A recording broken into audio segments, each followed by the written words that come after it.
Hey, y'all get in here, get in here, get in here, please.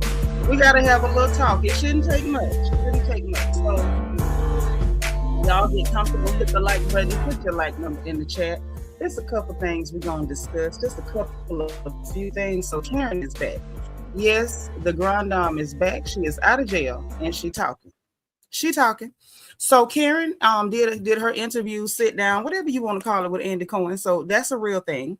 And we're gonna go over some of the things that Karen had to say.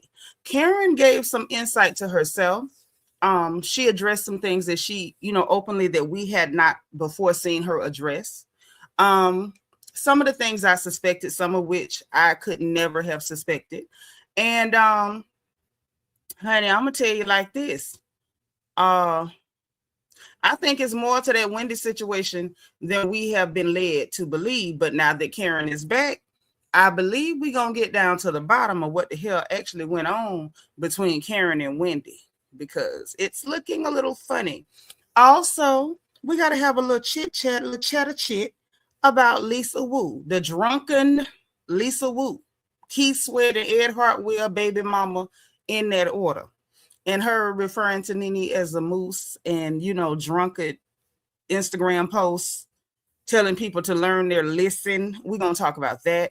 And the fact that just the mere idea that Nene is going to be making a cameo of sorts on the Ultimate Girls Trip for Bravo has got these heifers up in a frenzy. They can't get themselves together. And we're going to talk about that too. We also going to talk about Drew Sidora and how she done slid over there to Kelly's chicken and waffles, Nana's chicken and waffles, whatever the hell she call it, just to show that it's a lockbox on the restaurant. And we're going to talk about that too. So y'all just come on in, get comfortable. Come on through. Come on through. And we're going to get into all of it, okay? So how y'all doing? Happy Sunday. I'm back from my birthday. What y'all think? Do I look older? It's been a whole day. It's been a whole day in my new age. So do I look older? Y'all let me know in the chat. Can y'all see it? I think I can see it. I don't know, but let me know. Let me greet who's here. Let me start at the top, at the tippy top. Y'all make sure that y'all show love to my moderators, please, and thank you. Put your like number in the chat. Don't forget your engagement button on the bottom right-hand side, the circle with the heart emoji. Tap it, hit any emoji you want. Send up my bubbles, because y'all know I'm sensitive. That ain't changed. I'm still sensitive a little bit about my likes and my bubbles and my engagement. Hey, Adrienne Marie, how you doing, girl? Good to see you. Thank you for being like number one, Sean Living Life. Thank you so much for being like number two. So glad you're here. Bianca the Beautiful is in the house. Hello, gorgeous. Okay, she says she can't wait for the mess. And baby Karen gave us mess. Gossip News, thank you for the cash app. That was my first support of the whole day. It was very thoughtful. Thank you for being like number four, Magaline Lamar, girl. All right, y'all hit it at the same time. I like it. I love it. Happy Sunday, everybody. Quiet Storm is here. Thank you for being number five. I did. How is our princess doing? How is our princess? Sean Living Life said, I don't mean to be mean to Karen, but I think she's still a bit delusional, and this interview isn't giving any. It gave a little bit for me because I got a little stuff out of it. And I want to talk about, that sentiment too, because I saw a lot of that sentiment online, and y'all know me. I like to dig into it. So we're going to dig into it. Queen of Hearts KS, thank you for being number 7. Hey, Kat. How you doing, boo? Thank you for being number 8. DV in the house, number 9. Situation number 9. I love it. Hey, LEL with your crazy self. I'm so glad you're here. My good sis, Jackie Gaines. Hello, gorgeous. Thank you for being number 10. Thank you, ma'am. I appreciate you. Y'all come on in, come through. The moderator badge has changed. Oh, wow. I got to look on the actual YouTube and not StreamYard so I can see what they look like. Hey, Poetically in Motion. What a beautiful picture. Honey, all our ladies are pretty. We don't even allow chicks that ain't pretty in here. All the pretty girls just magically come to this place. And I'm so grateful. I'm so grateful. Like, I swear, it must be something on our porch light. Maybe we spray like some kind of pretty attractant, and it just drags all the pretty girls here to the front porch so we can talk. Miss Sparkle is here, y'all. Our resident Mary Kay lady is in the house. I heard a little birdie told me that she put that list in there again so y'all can get y'all Mary Kay on the hookup because everything must go. All right? Don't miss out. It's a knockdown, drag out, blowout, honey. She's selling everything for the low. and it's in Discord. So if y'all ain't in Discord, I don't know what the hell you doing, because you're about to miss something. Hey, Miss Niecy, happy Sunday, girl. Thank you for being number 16. Y'all know the rules now. If you must cuss in my chat, I do ask that y'all misspell your cuss words, please and thank you. Make sure y'all being kind and respecting everybody in the chat, because everybody deserves respect. We here to talk about the people we talking about and not each other. So no bickering, arguing, or acting ugly in my chat will be tolerated, okay? We like pretty faces and pretty personalities, so let's keep it like that, all right? Also, if you see somebody you ain't seen in a while, say, hey, girl, where you been? And if you're new, let us know. Say first time or FTL for first time live, so we can welcome you personally and individually, because we are happy to have you here. And if y'all see somebody new, y'all know the rules. Spam my chat with the word welcome, because we happy to have folks here. Everybody deserves to feel welcome and not tolerated. DS, hey, D crazy, D amazing, and she is in charge of that reflection corner in case anybody goes and turns into Thomas Jefferson's concubine, okay? Thank you for being number 17, girl. Dana Brown, hey, boo, you hit it at the same time. Miss Lovely T is 19. Thank you, thank you, thank you. All right, Poetically in Motion is number 19. Linnell, hey, girl, thank you for being number 10. Glad you're here. Glad you made it. All right. Belicious. Hey, pretty girl. Thank you for being number 23. And thank you for the birthday wishes. I appreciate that. Richard Wilson, how you doing? Glad you made it. Thank you for being number 24. Deepitude is number 28. And so is Mama's Peanut. She's so lovely. Mama's Peanut is number 28 as well. Political Junkie, my girl Sharon, is number 25. Dana Brown in the house. Hey, boo. Hey. How you doing? Black Emmys. Hey, where you been? I ain't seen you in a month of Sundays. Thank you for being number 32. I look 25. Thank you. But I'm telling you, I feel like I could see the extra year this time or something. I don't know if it worked. It could have worked. I don't know. I thought it. I thought I could see it. DS say you can't see it. Okay. I thought the magic had happened. Okay. Belicious, what you say? Say, hair looking all good and healthy and shiny. Thank you. It's because I'm using copper. Everybody, copper supplements are your friend. Get your copper. That's all I can tell you. Copper, and use Sacred Hair Care on your hair. Thank you. I did. I really did. I truly did. Dana Brown, thank you, ma'am. Thank you, sis. I appreciate that.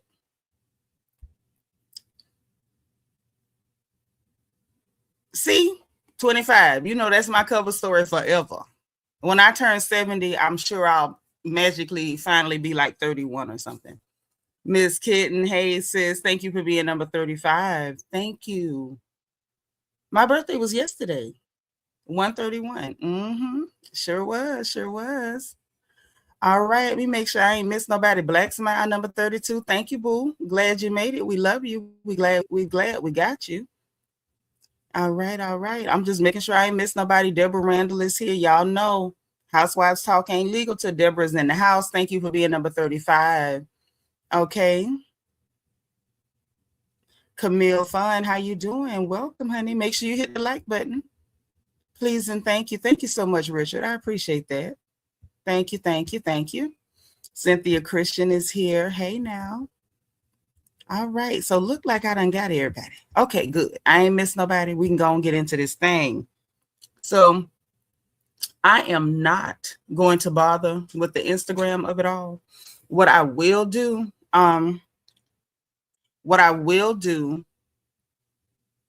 to combat the fact that YouTube does not send out notifications as they should or as they ought, what I will do is set up the vertical live at the same time, so that way anybody who doesn't get the notification on our regular StreamYard live, they will get the notification for the vertical, and that way we can pull everybody in. Hey, Sense 58, thank you for being number 39. Meanwhile, I do need y'all to hit that like button, because you know if you don't, y'all gonna end up doing Duolingo. Okay. Now, it would be a shame for all of y'all to learn Chinese by accident just because folks don't want to hit the like button. Priscilla Clemens, thank you for also hitting that button at the same time as Miss Cent 58. But I shouldn't be seeing 13 nothing, not with the amount of people in this room. So I need y'all to do the right thing. Hit that button and put your number in the chat. Okay. Hey, Teresa, thank you for being number 41. That's a little bit better, but I need y'all to come on through with the come through. Now, listen. Notes are ready. The notes are ready, and it is that time. Thank you again to Iron Butterfly, who hooked your girl up with plenty notebooks. Coco Chanel, hey boo, thank you for being number 43. All right. So look, let's get into it. Notebook is lit. The notebook is ready. Hey, Delicia Dismule, thank you for being number 42. So I got my water. I also have my lemon juice in case the nausea does what it does, because sometimes that does happen to me. Every son has got the 45, and today has been a tough day for the whole nausea of it all. Hey, anybody that's over here on the vertical, I got this open so that y'all know that I'm live and you won't miss me, and you can come over to the regular live stream. So I'm gonna leave this open for a while so that you'll know that I'm live and you can come over to our other live stream. Okay. All right. So if I'm pointing to you here, leave here and go to my channel and go to the other live stream, okay? If I'm pointing to you here, you in the right place, don't go nowhere, okay? But I'm gonna let it ride for a little while. There's our lady, Iron Butterfly. Thank you so much, girl. I'm still bragging on my notebooks because, you know, I just can't get enough notebooks because I have to keep the notes, right? So this is what's going on. This is what's going on. So, as y'all know, the Grand Dame is out of jail. Karen is out of jail, and we had to ride with her in the car back to her house, and we got to see her whole homecoming. Yeah, we did. For those of y'all who missed it, let me tell you what happened. So they did a quick recap of the season with everybody, you know, everything that was concerning Karen. So it wasn't a recap of the full season, but it was a recap of every conversation that pertained to Karen, including, you know, the girls' commentary and the cookie of it all. And then I thought back to something. I said to myself, and myself said, And you know what I thought back to? Y'all want to know, or y'all don't want to know? If y'all don't want to know, I ain't gonna say nothing then. You know what I'm saying? Because see, I be paying attention. I pay attention. You can't get a lot past me. Let me just say that. My child is here. She can tell you can't get a whole lot past me. I watch a lot of stuff. And a lot of times I catch on to stuff before other folks catch on to stuff. Okay. Hey, RJ, thank you for being number 40. Gossip News say, tell us. Okay. Adrian Marie say, yes, she want to know. Linnell want to know, DS. Okay. It's enough for us that want to know. So I'll tell y'all what I thought back to, what I picked up on.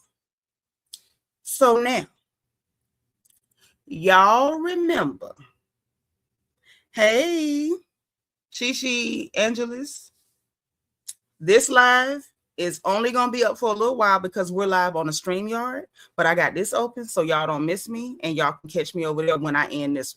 But let me tell y'all what I realized first, okay? Dig. Y'all remember, right? When Cookie, thank you, Abigail. When Cookie met up with Giselle and Ashley, and they were out at this diner, it was lunchtime or whatever. I don't know. I don't remember if Tia was there or not, right? Hi. And Giselle said that Karen had been communicating to them through Cookie. So she had only been talking to Cookie. Put a 1 in the chat if y'all remember that, right? And Giselle made a very interesting statement, and it was replayed again tonight. She said that Karen is being strategic, and I'm not mad at it. Now, at the time, I see a couple of ones. Okay, Adrian Marie and DS remember when Giselle said that, right? So at the time, I was like, strategic? Okay. So then later on, we find out.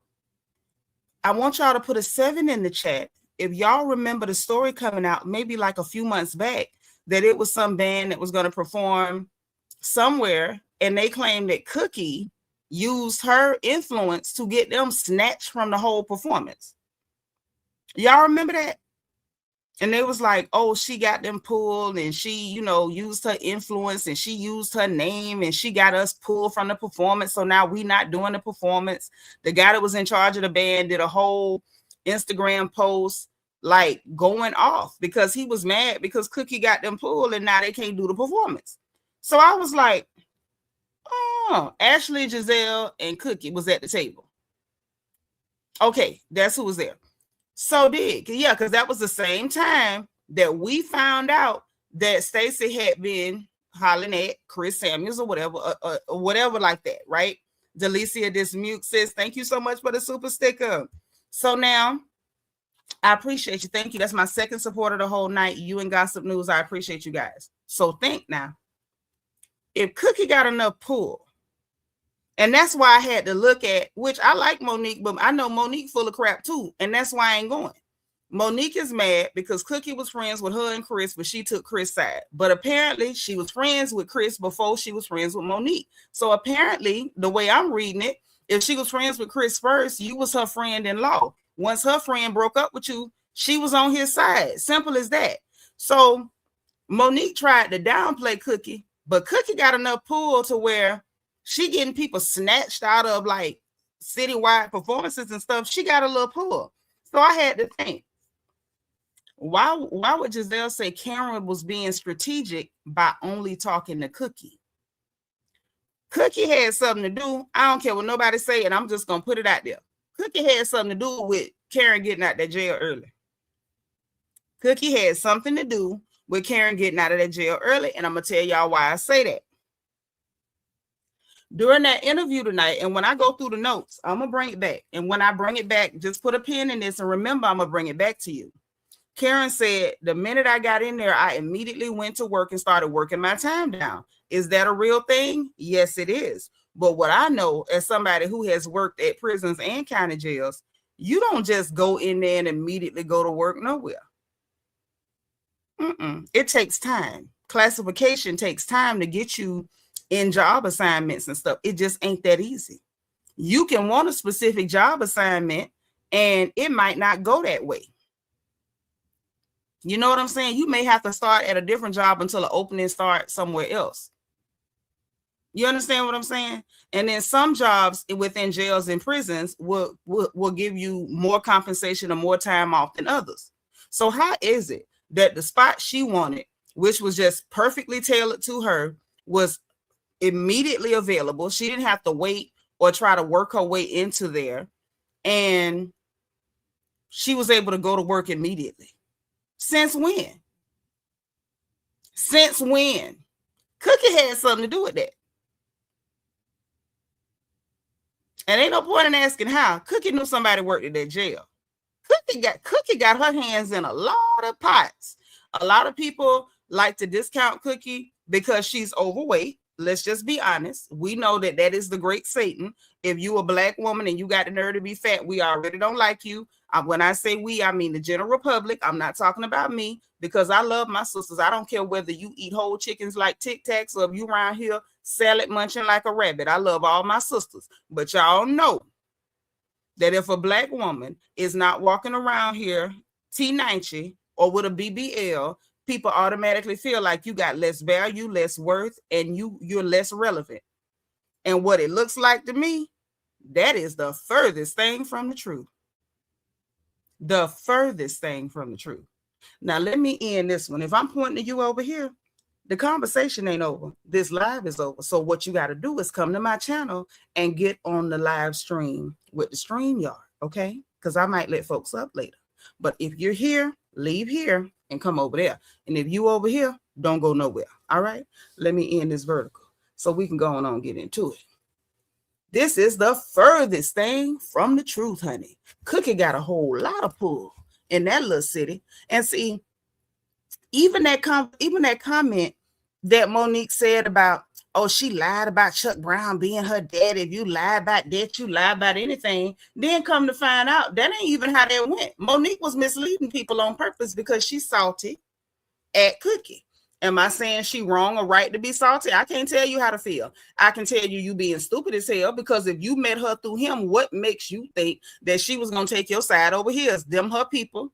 And every woman ain't just a girl's girl like that. So that's her people. Y'all split up. He got the friends in the breakup. He got the friends in the divorce. If you only got the friend because of the marriage, come on now. Thank you, Cynthia Christian. You see what I'm saying? That whole comment, when they played it back tonight during that recap, and they were saying, yes, classification takes time. Shout out to Wanna Pool down there, Lord. That's my girl. And my cousin Jimmy was working in classification before the Lord called her home. Y'all know I done spent too much time in prisons and jailhouses. I know how that work. You don't just get no job soon as you get in there. That ain't how that go. That ain't how that go. For the fact that Karen was able to just cruise up and through there like that, use a lie. And 7 sacks of you know what? Cookie had something to do with that. Cookie had something to do with that. And it made that comment. It made that comment that Giselle made, that they recapped the night, that they played back during that recap, make a whole lot of sense. She being strategic, and I ain't mad at her. That's what Giselle was talking about. Okay, Diva 2 say she worked in probation for years. Hey, Rochelle, thank you for being number 57. Yep, that's what the hell went on, because I'm like, dang, boy, can't nobody. Like, you can get your time off, you can work your time off. Like I said, that's a very real thing. But I also know sometimes you might be sitting there for a couple of months before you get in the job you even want to get in. You might have to take a raggedy job, like inside grounds, outside grounds, landfill, or whatever, until you can get the job you want to get, unless somebody pulling some strings. That's all I'm saying. I mean, it ain't like I'm calling nobody to complain. I'm just pointing out what it looked like to me. Okay, that's just what it looked like to me. So after that, after the recap, we get Karen driving home. She got her scarves on, her dungarees, her jailhouse braids. She put the window down one time, waved at her fans. Was concerned that, you know, she didn't want them to think she was being rude, because I think maybe she really didn't even know how to wave to them people, talk to them people, or whatever. She fresh out of jail. Y'all hit the like button, run my likes up. Now, mods, please check my likes, pretty please, and make sure I got bubbles. Let me look and see, because if I ain't got no bubbles, like, y'all, I'm over here cracking the case. I am cracking the code like Da Vinci. I should not, and I repeat, shouldn't have to beg for bubbles and likes. I shouldn't. There's no way that I should have to beg for bubbles and likes.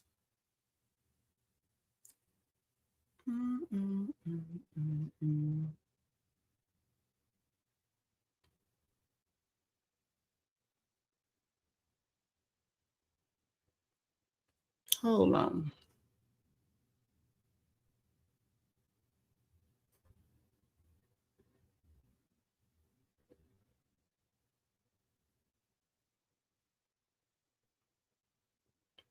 Okay.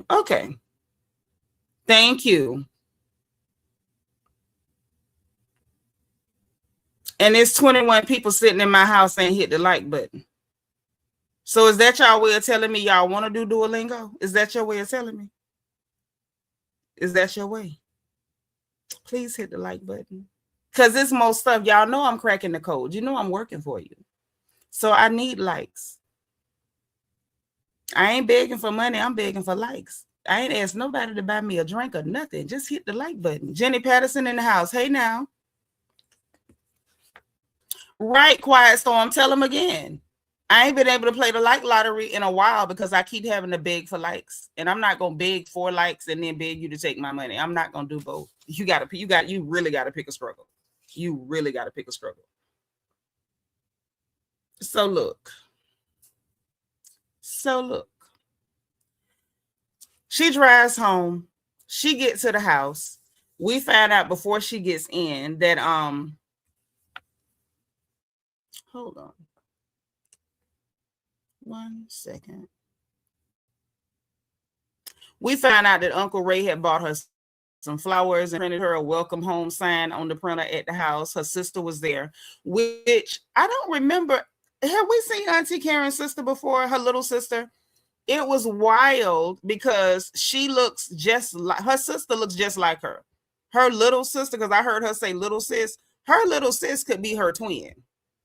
Let's just get that out the way. Karen's baby sister could easily go for her twin sister. She looks just like Karen and is so cute. So cute. We saw her in season 5 or 6. Yeah, she's so cute. So adorable. She's like a little mini Karen. I really love it. But yeah, so they're all sitting there. Karen comes in the house, of course, immediately looked like she was going to break into tears when she saw her child, which I can understand. And Raven ran and hugged her mama. Then she hugged Ray and her sister. And they all went and they had a little sit down, which is great, which is great. I thought it was wonderful. I really did think that was a wonderful scene. It was very touching. I really just like Uncle Ray. Can I just say that? Is it bad that I'm partial to Uncle Ray? I really love Uncle Ray. You can just tell he's genuine and he's himself. And I think what's going on with these two old people is that they're both set in their ways. And both of them sometimes have the case of they don't know how to act. Heavy on Miss Karen don't be knowing how to act.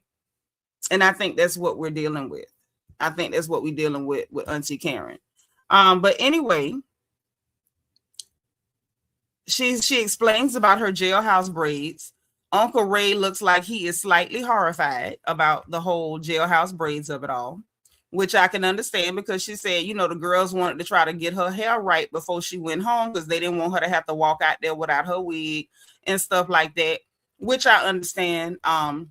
Women do bond in those situations and we'll look out for each other. And like I said before, nothing, in my opinion, meets or beats the ingenuity of Black women in jail, in prisons. They will make their own makeup. They go to extreme lengths.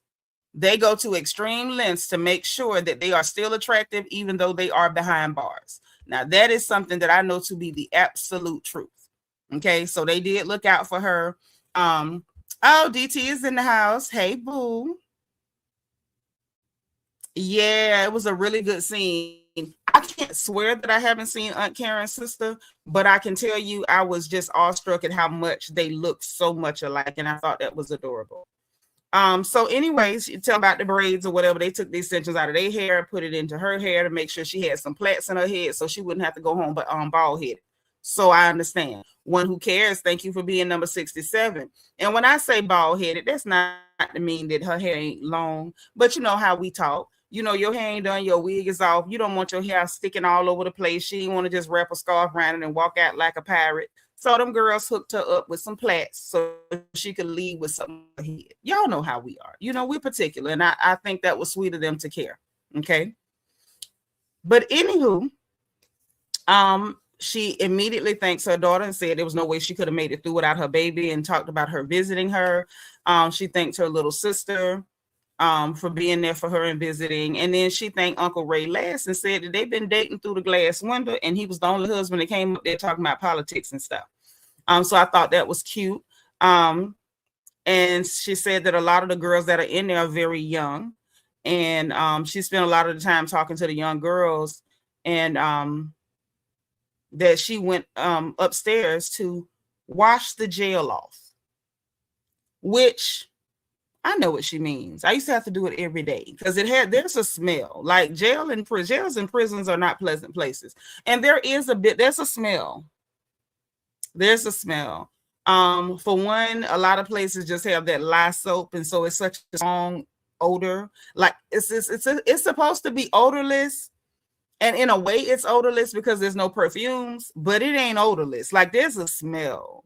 And it's even in the clothing and it gets in the air. And it even gets in your hair. And I can understand her wanting to wash that off. I totally understand that. So anyway, about a week later, we fast forward to a week later, Andy Cohen comes by her house. Okay, boom. Yeah, there's a smell of wet metal. It's the smell of the lye soap. It's the hygiene, because some of the people in prison ain't always clean. I mean, it's a prison, right? So you got all of that. You got a lot of people who still maintain their humanity and clean themselves. How you doing, Texas Passion? Y'all hit the like button. But some people, you know what I'm saying? I ain't even gonna say jail did it to them. Some people just didn't have the best hygiene before they got in there. Can we tell the truth about that? Some people didn't now. Some people just didn't. So that's neither here nor there. So she watched it all. A week later, Andy comes by the house, right? And Ray greets him at the door. They have a little small talk or whatever. And so they're talking or whatever. And he's like, oh, you look good. You look good. You know, good to see you. How you doing? And Uncle Ray let something out, but in a good way. So it's like she's completely different, which at that point it's planting a seed in my mind, because I'm like, well, what you trying to say, that the drugs and the alcohol altered her personality that much? Okay. So sober Karen is a whole different person, which to me begs the question, if once Karen come back on the show, are we ready for that? Is that really what we want? Because we may not know the version of Karen we about to get. Can we just be honest about that? We really don't know. She seemed like herself to me, but I could see something was a little different, somewhat. But I guess time will tell. And hopefully she don't go back to using, because that ain't cute. Andy embraces Karen or whatever.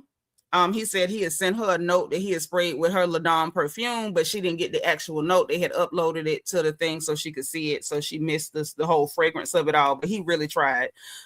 Karen's son was there. Nice looking young man. And the cousin Derek, the one that was on the phone with her. I think, isn't cousin Derek the one that was on the phone with her when she crashed that car? Okay. And we found out from the son that he had to be very hands-on to help his mama out. And yeah, Diva too, you could kind of tell Karen vibe was a little different. It wasn't bad, but it was definitely different. It was definitely different. And I was like, okay. You know what I'm saying? Sometimes it was cousin Derek. Okay. DT said, yeah, it'd be interesting to know what she like, what she be like post crash. Yeah. Well, we saw her post crash. This is post jail. This is post jail. That's what this is. So dig, right? Son said he had to take over managing her businesses and her finances and stuff while she was in there. We found out that she was in jail for a total of 6 months only. And I was just like, red flag. This to me takes me all the way back to the cookie of it all. Said that they tried to keep her out of general population. And she was like, you know, go ahead and let's go and do the Gen Pop thing of it all. This before her, you know, solo sit down with Andy. This was her, Andy, and the family chilling. And Uncle Ray was like, yeah, she kind of took on an auntie role while she was in there. And I'm thinking, as you should. And I want to address this too. Oh yeah, post jail, absolutely post jail. Cynthia Christian says, I hope Karen has learned a lesson and don't drink and drive. I hope she's learned not to drink and drive, but I think more than anything, I hope that she's learned not to self-medicate and mix antidepressants and alcohol, because how crazy and silly can you be? Like, she really could have took herself up out of here. And I stand on that. Especially hearing her tonight talk about how close her and her daughter are. You shouldn't take a chance on doing anything to take yourself from your little girl before you absolutely have to go. You know what I'm saying? And she's sitting there like, the thing I missed the most was holding my baby's hand. What you think your child was going to miss the most had you took yourself out when you hit that tree, heifer? And I like Karen. I like Auntie Karen. But right is right, wrong is wrong. Once you become a mother, and I think the mothers in here can vouch for me with this, put a 3 in the chat if I'm right, put a 6 in the chat if I'm tripping. For the mothers in here, can y'all vouch for me that once you become a mother, your life ain't even yours no more? It don't belong to you, and you ain't living for you. You can't take chances on doing nothing that take you out of the game, and you know your children still need you there. Nothing. I don't care what you got to give up. I gave up fried chicken and eating fried pork chops anytime I want to. I gave up not getting blood work and lab work and taking care of my health like I'm supposed to. Listen, you do whatever you have to do. Whatever you need to do to make sure you're still there when you know for a fact your children need you, that's what you do. Karen was irresponsible. I love Karen, but that was some trifling crap. That was some trifling bull crap. You don't do that. You don't. And I know it can sound inhuman to a certain degree, but y'all, we got to be real. I know we're all human. I know we go through stuff. I heard what Karen's going through. I get it more than I would like to get it. I get it. But no matter what you're going through, you got to put that on the back burner because them children come first. And I don't care if they grown. They ain't never grown to you. They ain't never grown to you. Quiet Storm say that's why I started my Pilates. Yep. And HIIT. I don't know what that is, but I'm glad you hit it.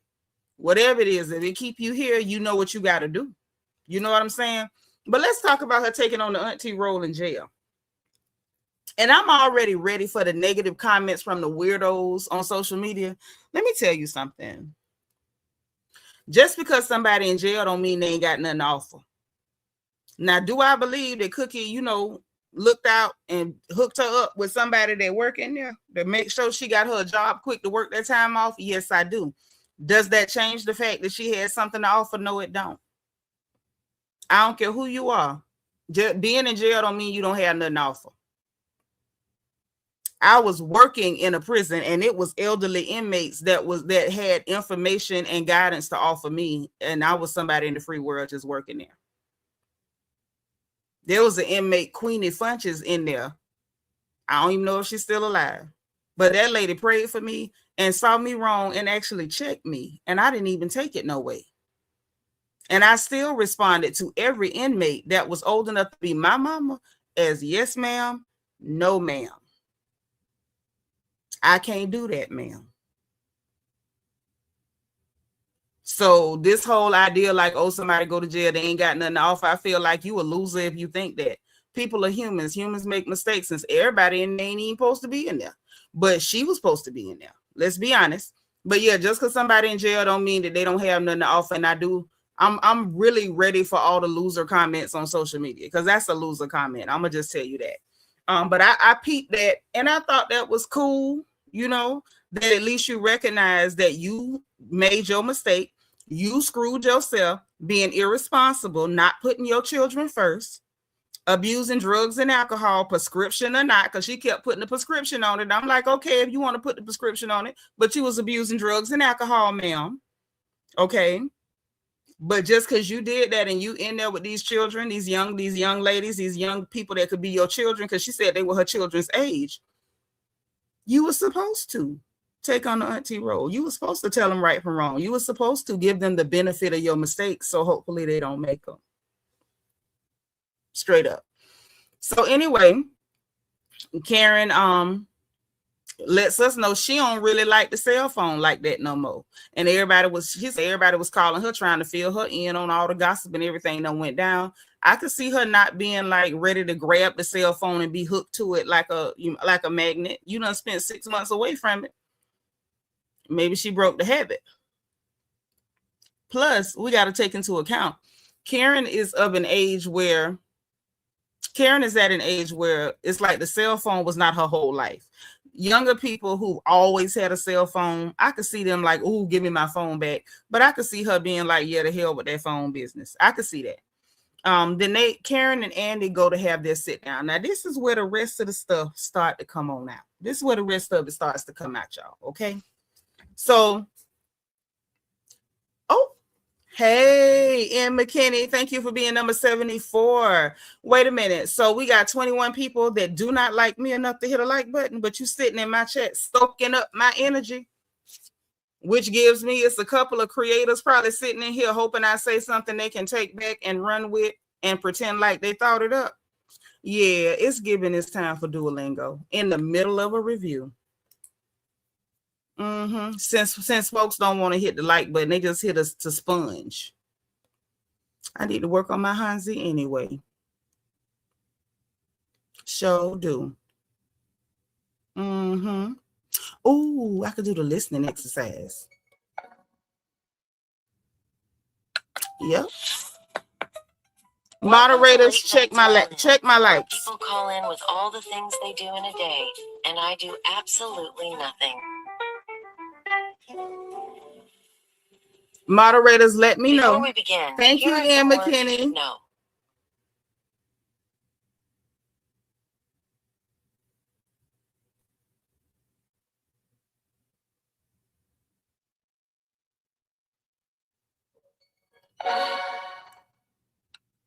Yep.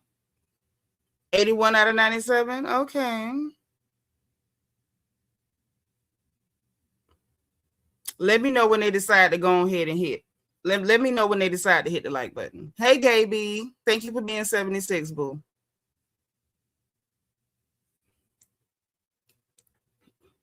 你好， Oh, okay. 早上 早上. 钓鱼， Fishing. 钓鱼. 新鲜， Fresh. Okay. 早上。 Mm-hmm. Today's caller is talking about their hobbies. 你好，我叫本，我最近开始钓鱼了。 Oh.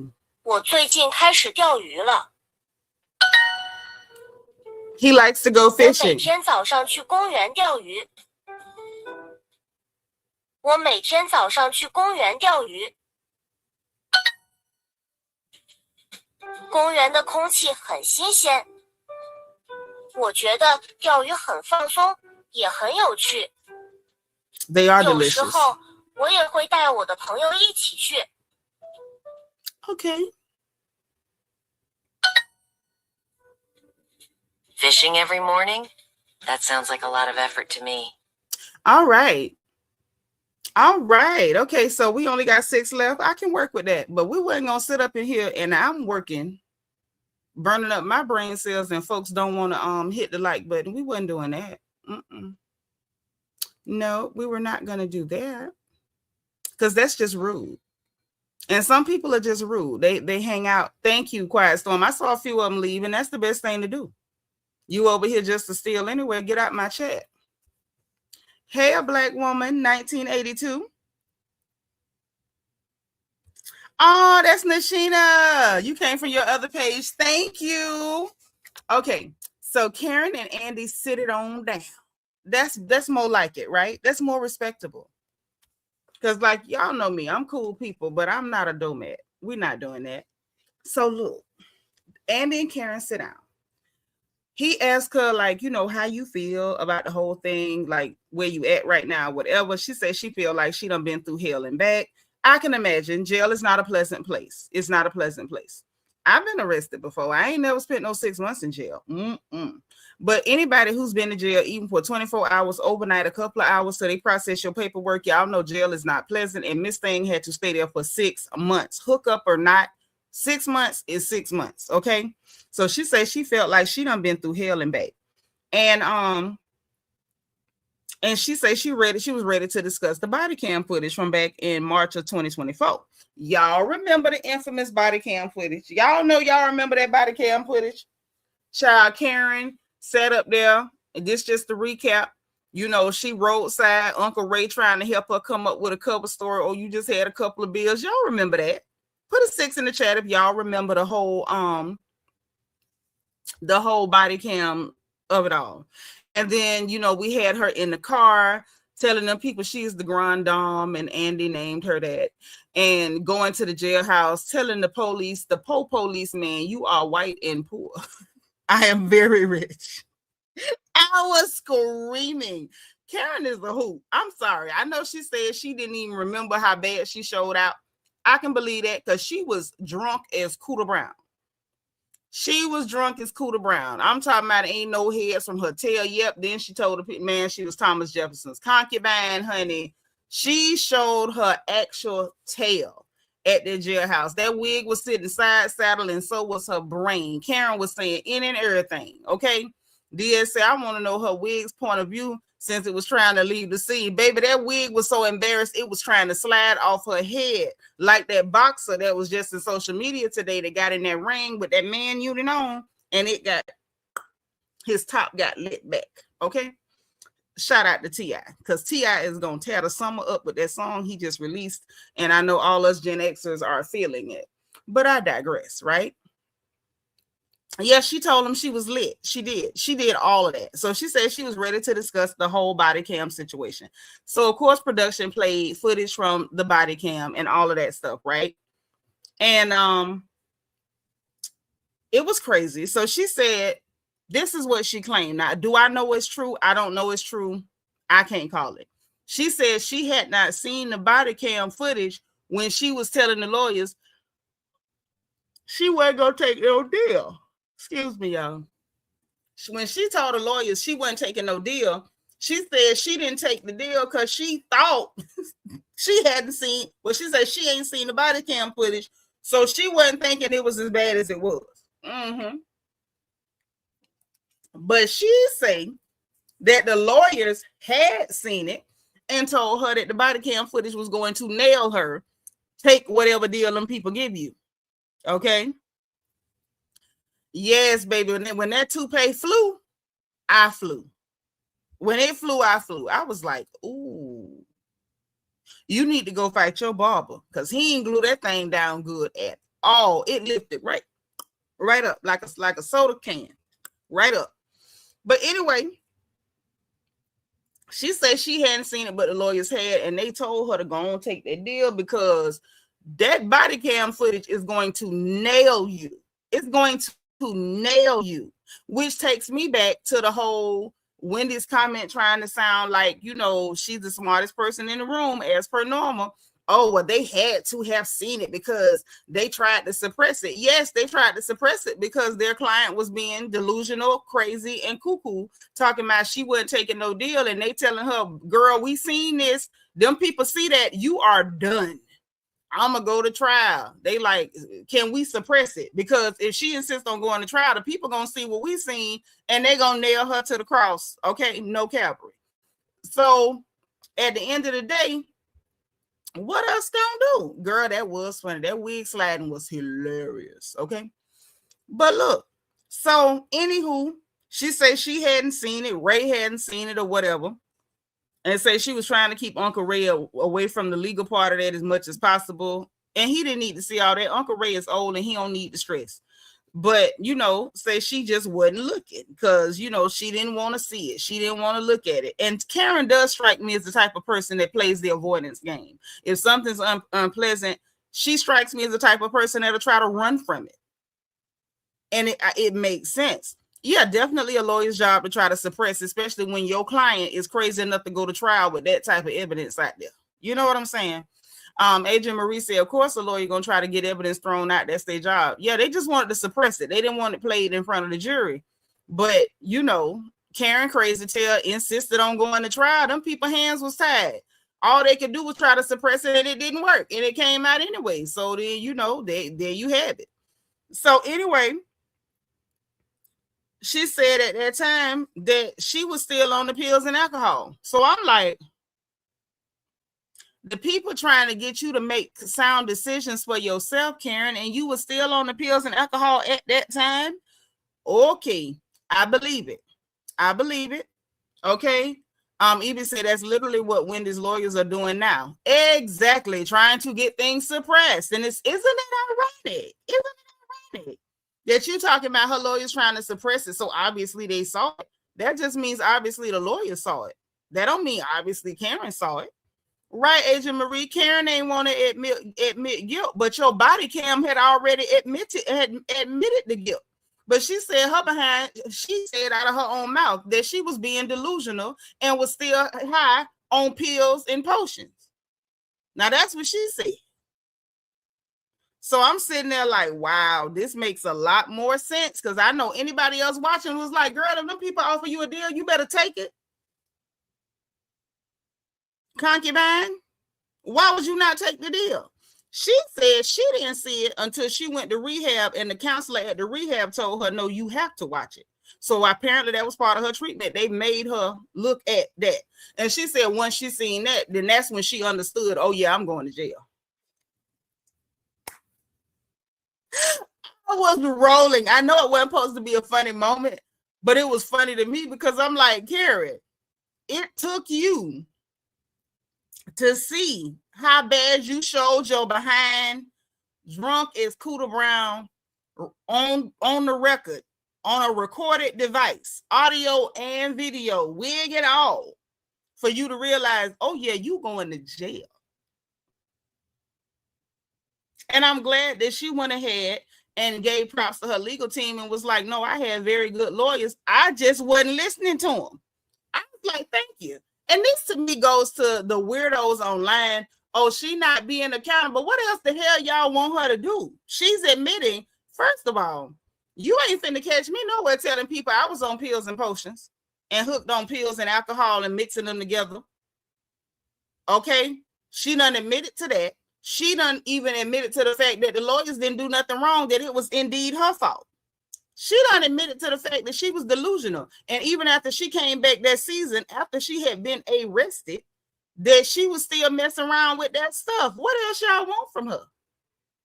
You know what I'm saying? Like at this point, it's giving people get excited about seeing you down. And I think that maybe she not suffering as good as they wanted her to suffer. Maybe they wanted to see her crying and her lips melting off her face or her rolling around on the mud or something. I'm like, grow up.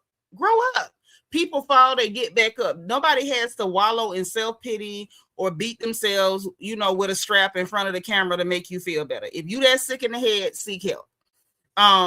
Asia Marie said she was under the influence while working with the attorneys and she admitted to it. And I'm glad that she did not blame her attorneys, which it would have been an easy thing to do because we all listen to Tasha K do it. Did we not? When it came to Milagro and she was telling her like, girl, you know, my lawyers told me I could do it. And so I did it. You know what I mean? They was getting paid. So they was telling me I could beat the case. So I went with it. Karen ain't do none of that. Karen said them people did their job and I wasn't listening. What else you want?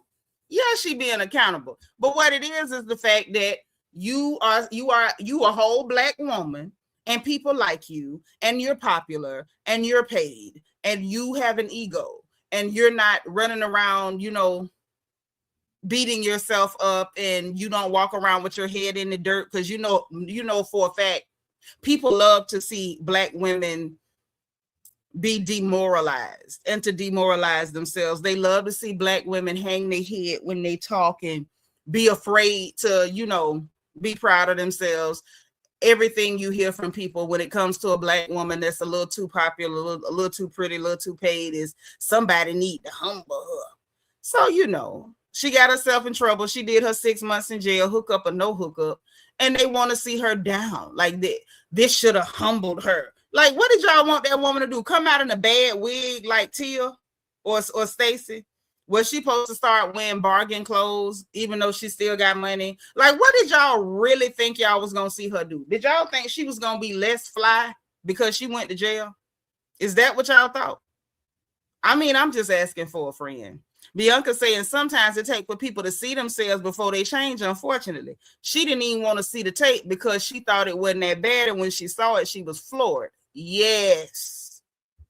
That's what they wanted. They wanted her to be defeated. They needed to see her defeated.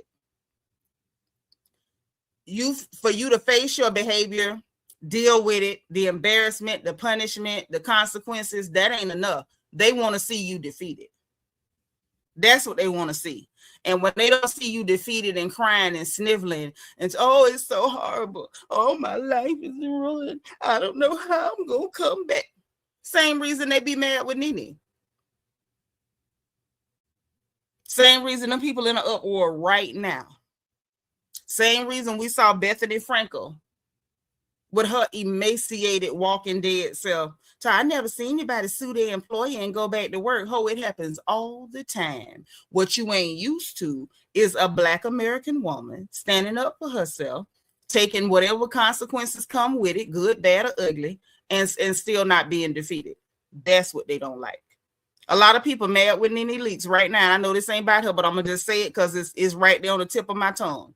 They mad with her right now because after the blacklisting, all the dirt, the mudslinging, and everything else, even with the death of her husband, they never saw her walk around defeated. She kept a smile on her face, kept looking good the entire time. They never saw her in the mud, and that's why they're mad. That's why they're mad. And that's why they mad with Karen not still lying, talking about she ain't taking accountability. She took accountability. What else y'all hoes want? Even say, and had she broke down and cried, they would have said it was fake and a performance. Right. Because no matter how defeated a Black woman looks, it ain't never enough. So let me just give this to y'all as a PSA before we continue with the notes. I hope you're listening. Tune in. I want y'all to lean in close. Lean in close. Lean in. No matter what you're going through, sisters, keep your head up, keep your hair healthy, keep your skin glowing, keep your smile bright, make sure your eyes sparkle, and make sure you still walk with a switch, because you breaking down, trying to give the people what they want, letting them like, oh, y'all want to see me defeated? Okay, fine, I'm defeated. Don't do that, because it don't matter how low you get, it ain't gonna never be low enough. Listen, I'm gonna say it again. No matter what you're going through, whether you did it to yourself or something happened to you, if you had to fight back and you fought somebody bigger than you and they knocked you down, still pick yourself up, keep your smile bright, your skin clear, your hair healthy, and a switch in your hips. Because no matter how down you get, no matter how down you let these people see you get, it ain't gonna never be low enough. It ain't gonna never be low enough. If you cry, it ain't gonna be enough. It's fake. If you depressed, it ain't gonna never be enough. She ain't really depressed. She just want attention. If you stop taking care of yourself and you start walking around looking a mess, she just doing that for attention. Ain't nothing really wrong with her. I mean, she still got on something from TJ Maxx. Why? If she was really down, she'd have got something from the Dollar Tree. So don't do it. Don't do it. As bad as the world want to see you humble, don't do it. Don't play yourself. You feel me? Don't play yourself. They're going to be mad either way. Miss Nisi say, right, I lost my job and got it back. I didn't back down. Thank you. I let them know I wasn't scared at all, and they had to back pay me. Thank you. And keep your head up. Keep your head all the way up, because if you hang it down, you ain't gonna never be able to hang it low enough. You ain't gonna never be able to hang it low enough. It's true, Sense 58. It's true. Don't y'all ever forget, we Black women, we the most hated, the most imitated. Don't ever forget that. We are the world's dark addiction, honey. They can't quit looking, but they can't stand that they looking at you. They hate that they can't stop looking, but they won't stop themselves. These people on social media saying all this weird stuff, they're gonna tune in for the reunion, all 2 or 3 episodes. If Karen is back next season, I'm sure she will be. They're gonna tune in every week and watch her and complain because she got it and they don't. That's all I'm saying. Like, y'all can take it for what it's worth or not. I'm gonna get back to the notes. So anyway, she say once she saw it, she knew at that moment she was going to jail. Rightfully so, because you definitely going. And she said in her mind she felt like she looked like a nut, and she did look like a nut. She sounded like one too. It was a funny nut, but definitely a nut. She said she don't drink no more at all. Like, just don't drink no more. And that's the best thing. Just do not drink. Don't drink. And she need to chill with them pills too, or take something else, or find a natural alternative. Like, girl, pills ain't your friend, and neither is liquor. Adrian Marie said, want us to feel down so they can feel up. And the people that want you to feel down so bad,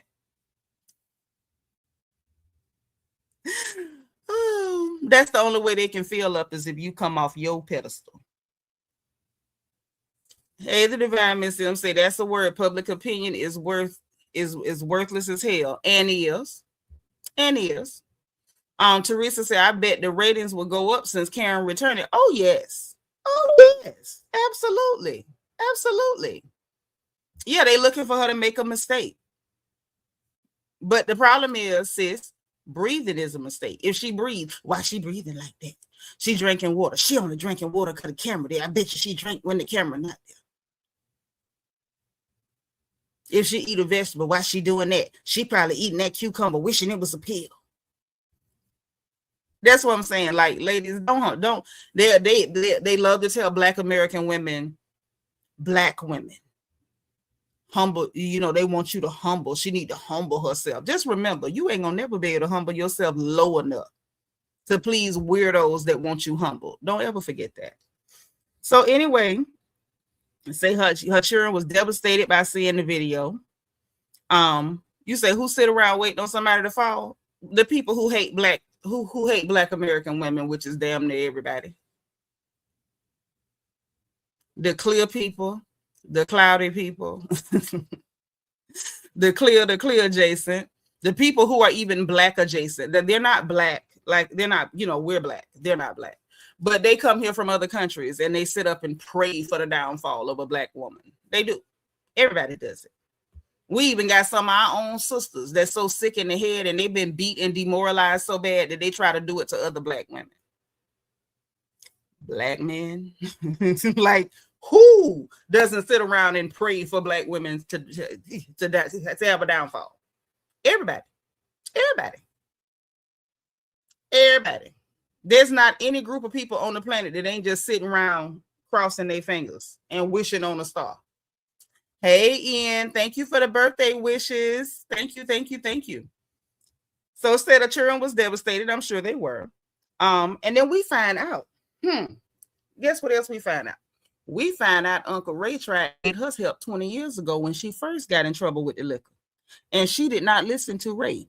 Now, as much as y'all know, I normally just take a woman's side just because you're a woman usually. Uncle Ray got every right to be aggravated with Karen. He do. I'm going to give him that.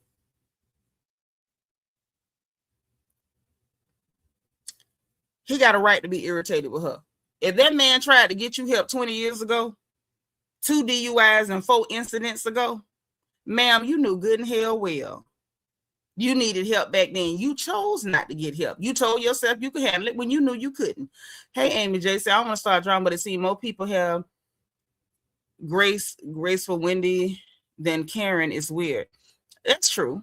Well, that's because Wendy isn't quite as liked as Karen, when it comes to black women, and you got to look at Wendy's not a black woman. Wendy is an African woman. She's a Nigerian woman. She's not a black woman. And so there's the difference. And there's always going to be a difference.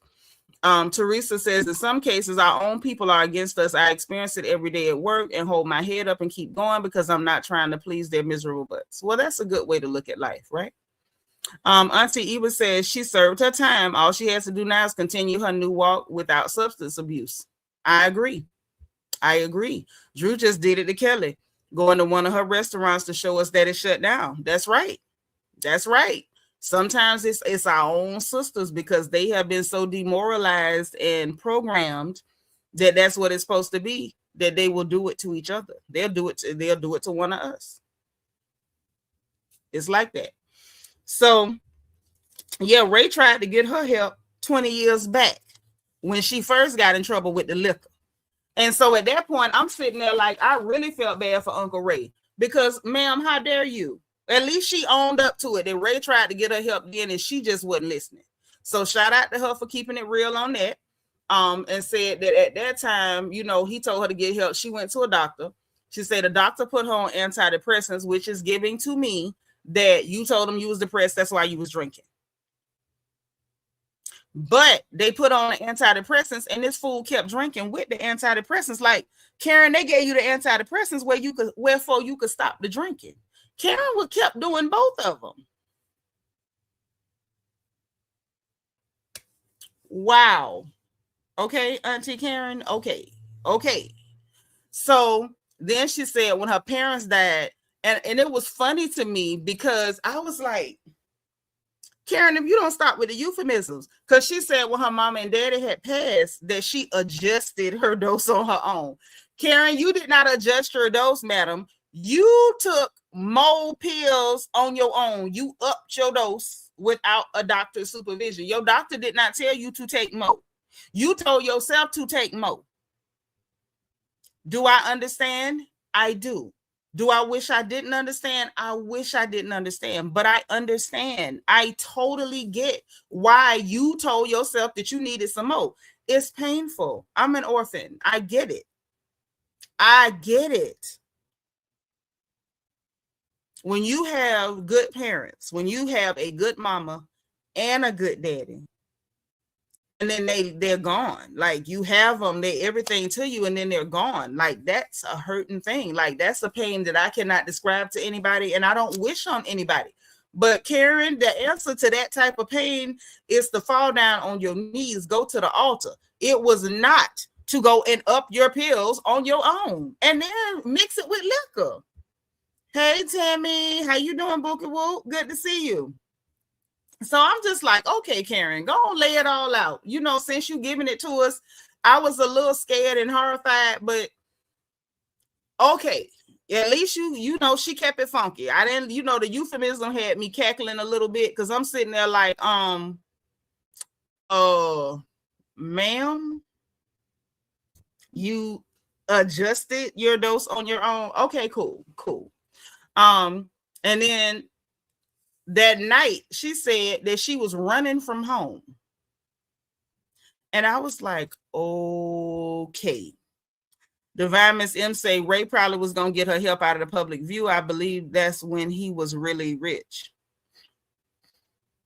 I mean, I don't know. I can't speak to that. I don't know.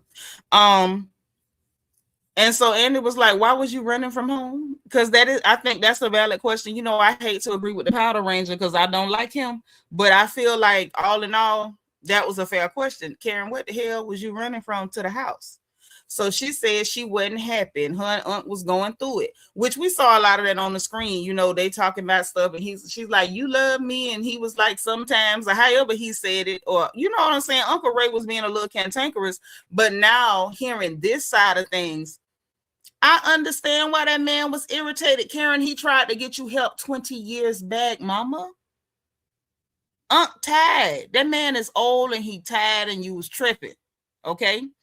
So yeah, but she's it could be any number of antidepressants because there are so many antidepressants. Just for the record, grab a PDR and you know, read to your heart's content. There's buku antidepressants. So many. And she couldn't say the brand name. And Andy was like, why can't you say the brand name? And she was like, because I got good lawyers and now I'm sober, so I'm listening to them. I can get sued for saying them people name. And I said, that's right, Karen. That's right. Protect your wallet, girl. And, you know, shout out to her for that. But said that she was just trying to escape being unhappy and whatever. And so Andy was like, well, you didn't have 4 DUIs. And she said, no, I had 2 DUIs. But there were 4 incidents involving alcohol, but only 2 were DUIs. Okay. And so then he asked her, you know, were you shocked at your sentence? And she said, yeah, because she thought maybe I might get a month in jail or something. She didn't know them people was going to say that it could be like a year or something in jail. Like she didn't know that. And I believe that. Okay. Right. Yeah, alprazolam is just a common one, but that's definitely not even close to being the only one. It's way too many. She said she was definitely shocked at her sentence. She didn't know it could be like that. And then that's when we get into she was released early. And he was like, well, how did you end up getting released so early? And I still say, Cookie. I'm going to point to it, Cookie. Because Karen, we have never, throughout the history of this show, and I think this is a fair statement to make, we have never once heard of Karen working with jails, prisons, probation, parole, anybody in the criminal justice field. So who would she have had an in with so the classification hooked her up like that? And let's talk about it. If she had had an open relationship with the people who work there, they would have made her do her time somewhere else. They don't usually, I won't say 100% of the time, but I know some of the time when they realize you got people at a facility, they will move you to another facility. So Karen ain't never told us about her having no ties, no work that she was doing, volunteer or otherwise, or criminal justice for it to be somebody in classification. Let's just tell the truth. And it had to be because classification is who assigns jobs within jails and prisons. So it had to be someone in classification to let her, as she said, immediately start working. Somebody had to know somebody. And the only somebody I'm looking at is Cookie. Because remember, I remind y'all again that Giselle was like, oh, Karen is only talking to Cookie. She's being strategic. I ain't mad at her. You know, we talked about that earlier. Yep. What was a lie? Because stuff like that can be found, just so you know. That's public record. I don't see her lying about something that we can go and look at. I just don't. And you're not getting out early without people using what's in the system. So there had to be something within the system that she was able to use to get out early. And the only thing that would have enabled her to get out that early would have been if she was working within the system to get time shaved off. And that's how you get time shaved off. It's by working certain jobs that are like, you know, considered like community service type stuff, being a trustee, things of that nature. Those are the type of things that get time shaved off of your sentence. And the only way she could do that is if somebody was talking to somebody in classification. Now, I ain't digging because it ain't my business. I'm going to say this. If somebody go find out Cookie got a cousin work up there to the jailhouse in classification, I wouldn't be shocked. Or if she got a cousin that work up there that's friends with somebody in classification, I wouldn't be shocked. Possibly her attorney could have said, no, hell no, your attorney can't do nothing for you. No, they can't. No, they cannot. I worked in prison way too long. Let me just tell you, let me disabuse you of that notion. Tammy said, I wish Karen didn't get herself in this position. She would have been needed for the newbies against Giselle and Ashley bullying.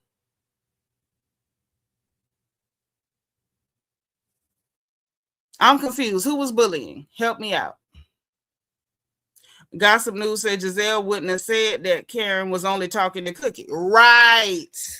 The fact that Giselle took it out her time to say Giselle that Karen was only talking to Cookie, she's being strategic, and I ain't mad at her. It wasn't for nothing.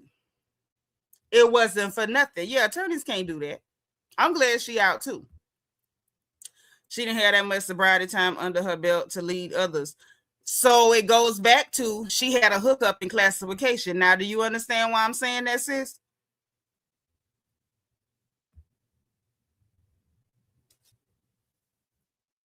Do we get it now? Or we still gonna play crazy up in here? She had a hookup in classification. That's the only way she could have got that job immediately and started working immediately towards shaving time off. Hey, Creeby, thank you for being 106, boo. That's what I'm saying. Cookie, you know, the real MVP here. But like I said, everybody want to downplay Cookie's relevance because she's fat. That's just the truth. Because I saw the comments that was made. Cookie said what she said. Stacy was completely out of line, pointing all in her face. And the type of comments that I saw, I won't say only, but the majority was her big fat funky this, her big fat sweaty that.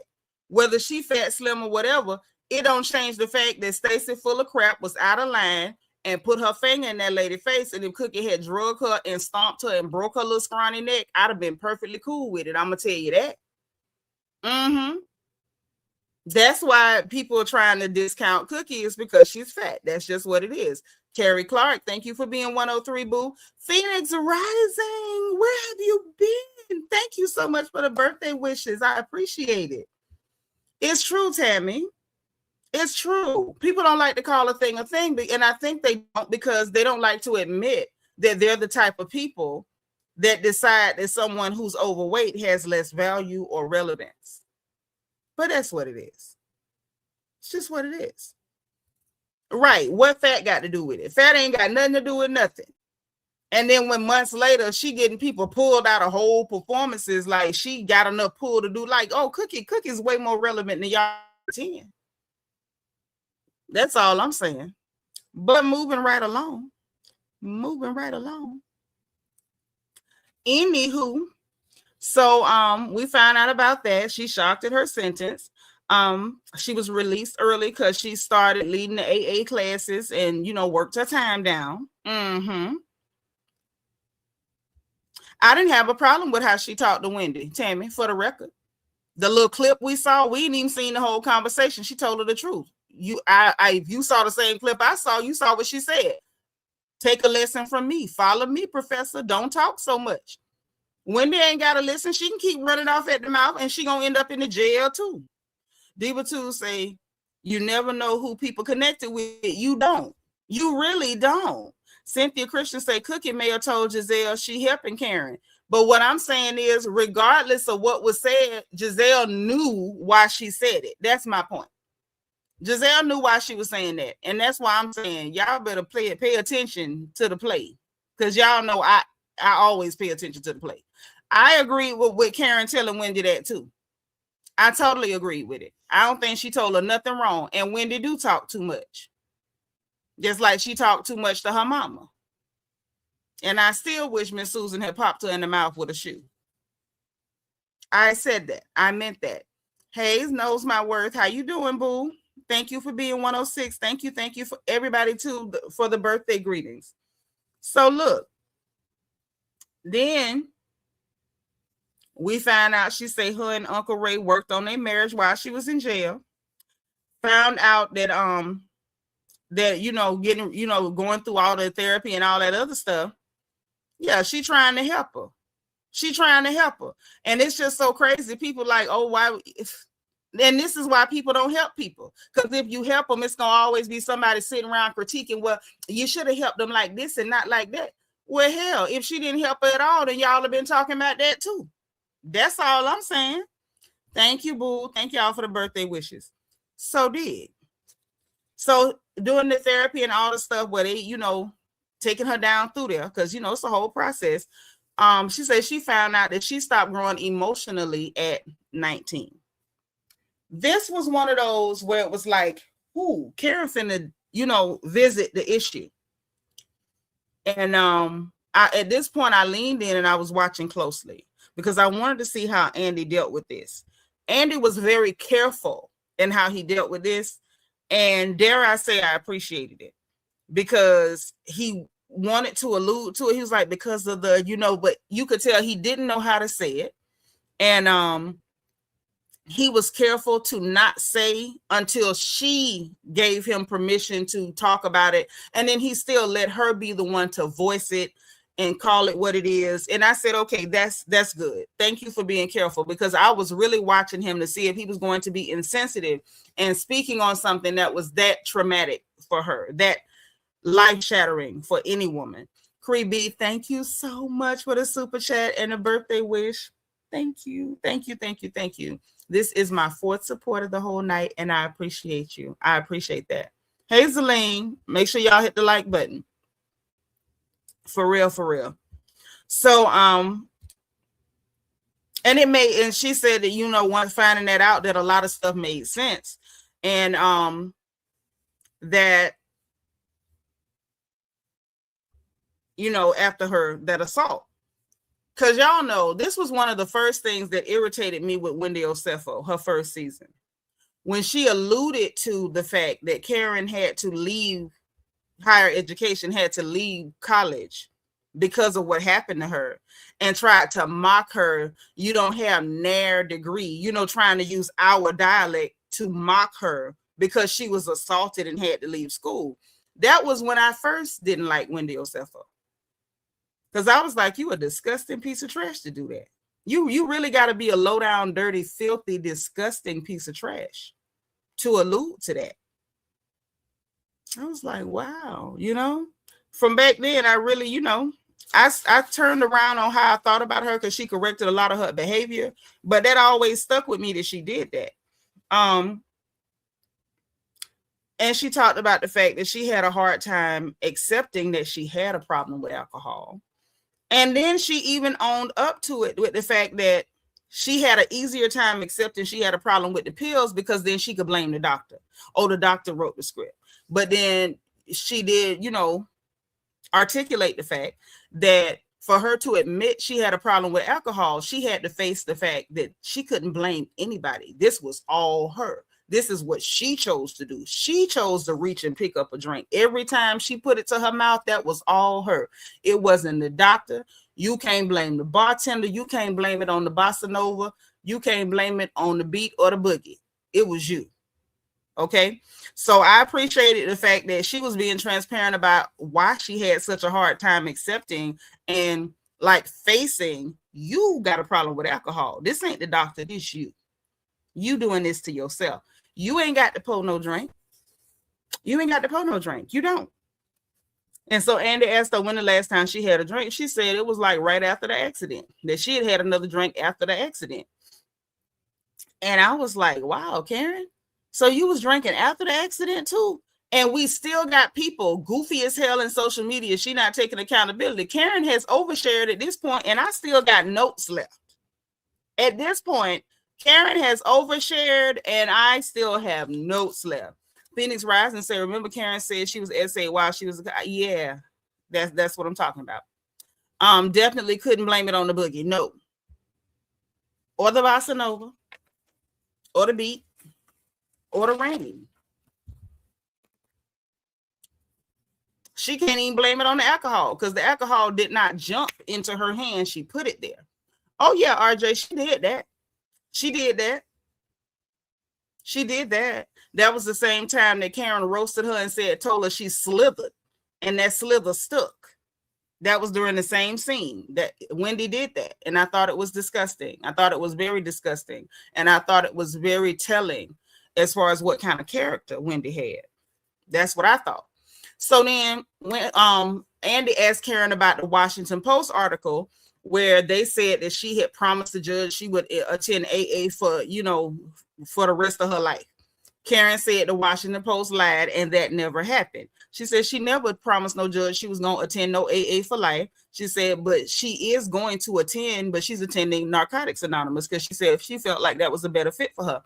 And I can dig that. Whatever you need. Oh, my Ian say check my Cash App. I'm going to check it too. You so sweet. Hold on. Oh, thank you. Let me send you a heart back. You're just as sweet as you can be. Hold on. I'm hitting the wrong thing. There you go. There you go. Let me send a heart right now. And let me send the heart for Gossip News because he sent one earlier. All right. Thank you, guys. Thank you, thank you, thank you. So look. Look.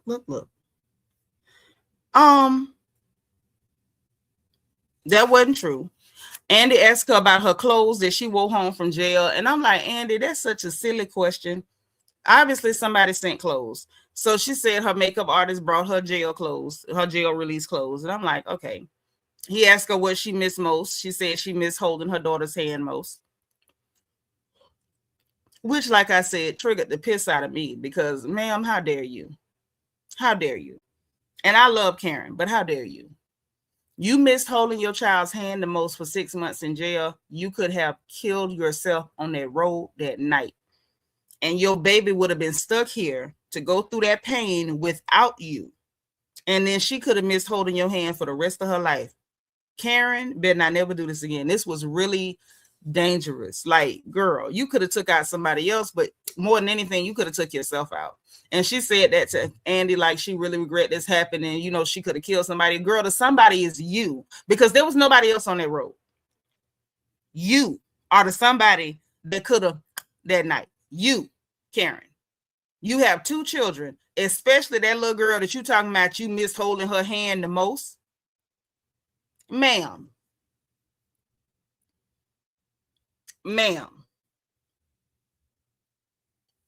That triggered me a little bit when she said that one. But I'm like, all right, Karen, I'm going to give it to you. Right. She didn't think about a cheering on herself. Karen was showing that. I get it, but I don't get it at the same time. So, Andy asked her, how it felt to be stripped down or whatever, just figuratively. And you know what you meant. You was talking about hair, makeup, lashes, all of that. And she said it felt good to have the lashes and all that off. And that, the wigs coming off made her really embrace the fact that she got a whole lot of gray hair. So she said her hair is going to be going white and she just going to, embrace that. So be on the lookout, Karen, letting y'all know the white wigs is coming. She going to embrace it since she was forced to face her gray hair, face her gray, face her age. So now she going to rock the gray. She ain't going to try to be blonde no more. She going to just rock her gray. And I'm like, you know what? That's respectable. I told y'all when my hair go completely gray, I got my haircut picked out and everything. I'm going to be disgusting. Y'all going to be sick of me. Like, why does she have to show off her hair all the time? As soon as it goes gray, the haircut is already picked out. It's going to be a nasty pixie cut too. A nasty one. But anyway, that's just by the by, right? She said that while in jail, she protected herself from them steel toilets by getting maxi pads, because her period been gone naturally. And she put the maxi pads around the rim of that seat so she didn't have to put her butt on that seat. And I'm not mad at that. Because that's just, horrible. Her day was like 4:30 a.m. She was up, breakfast by 5, class by 9:30, exercise in the afternoons, lights out by 9:45 p.m. She said the food was nasty and she didn't get to see the grass for 12 months. So she was indoors. She didn't get no outdoor yard time or nothing like that. He asked her, like, how she feel about going to the reunion and being in that, pressure cooker or whatever. She's like, she don't really care about that. And I'm sitting there like, why would she care about that? You was in jail. What can those women's mouths do to compare to jail? You were in jail. Like, of course she don't care about going to no reunion with them. So I thought that was really silly of him to ask. And I thought it was really cute of her to not give a name. So then he showed her the footage from the last reunion and was like, I just want you to know it wasn't a pile on you. It, that ladies did seem more concerned than a pile on. I give her that. Ashley made some slick comments. Wendy was a little slick, but for the most part, it wasn't a lot of pile on. And last reunion, if I'm going to be honest, the person I thought would have been the most reckless at the mouth would have been Giselle, and she really wasn't. She just wasn't. She seemed more concerned.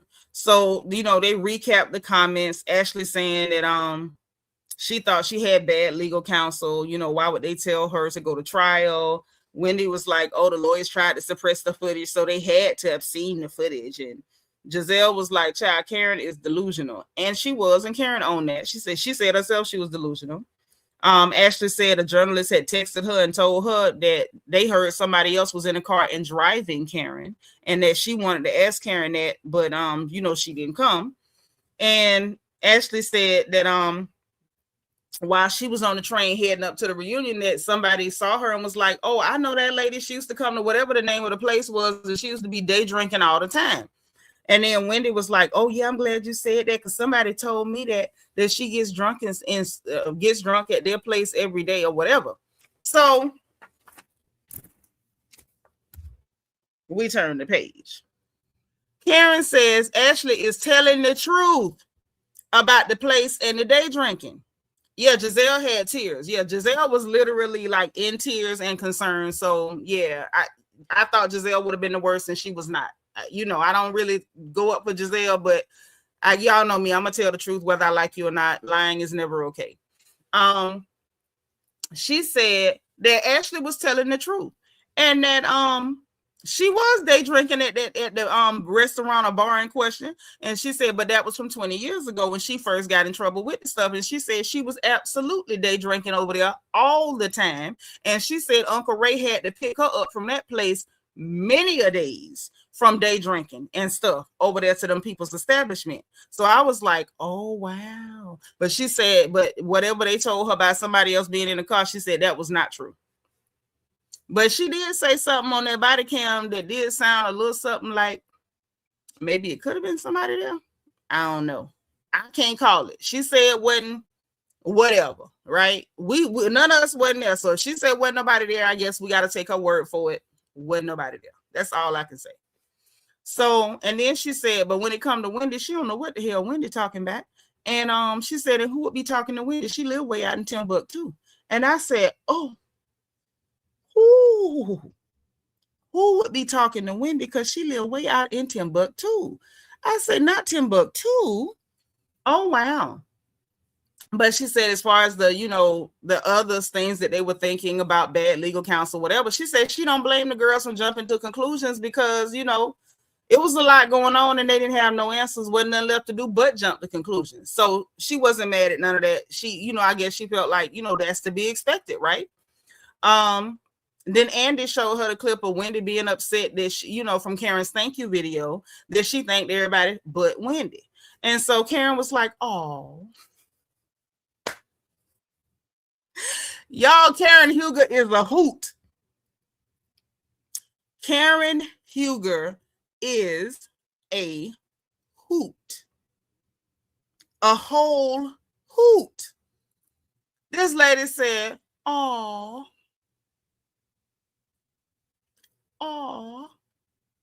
That's what she had for Wendy being upset. Oh. That's what she had. Mm-hmm. Oh, yes. I thought it was very interesting. Yes, Diva, too. You died laughing. What else could you do? And so,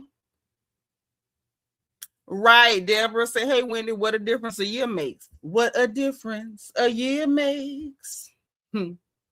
Okay, 365 little days. Okay, and now it's you. And now it's you. That's why you got to be careful how you talk, because you don't never know what your tomorrow gonna be. But anyway, so Andy showed her that and was like, you know, why was it, you know, she felt like she was hurt because she felt like she supported you the whole season. And yeah, she got that season saint shade. Yes, she does. Yes, she does. Yes, she does. Yes. And so it was cute. It was cute because Andy was like, well, what was the reason and whatever? And Karen said, Wendy know why. I said, oh, wait a minute. Did y'all catch it when she said that? Karen say, Wendy know why.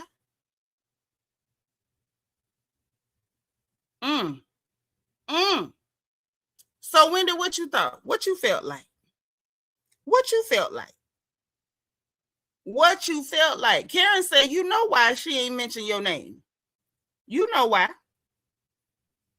And she said the friendship they had was worthy of a conversation, and she's still willing to have a conversation with you. She willing to talk to have a conversation with you, but at the end of the day, she said you already know why. Karen don't know why you pretending not to know. I said, oh, okay.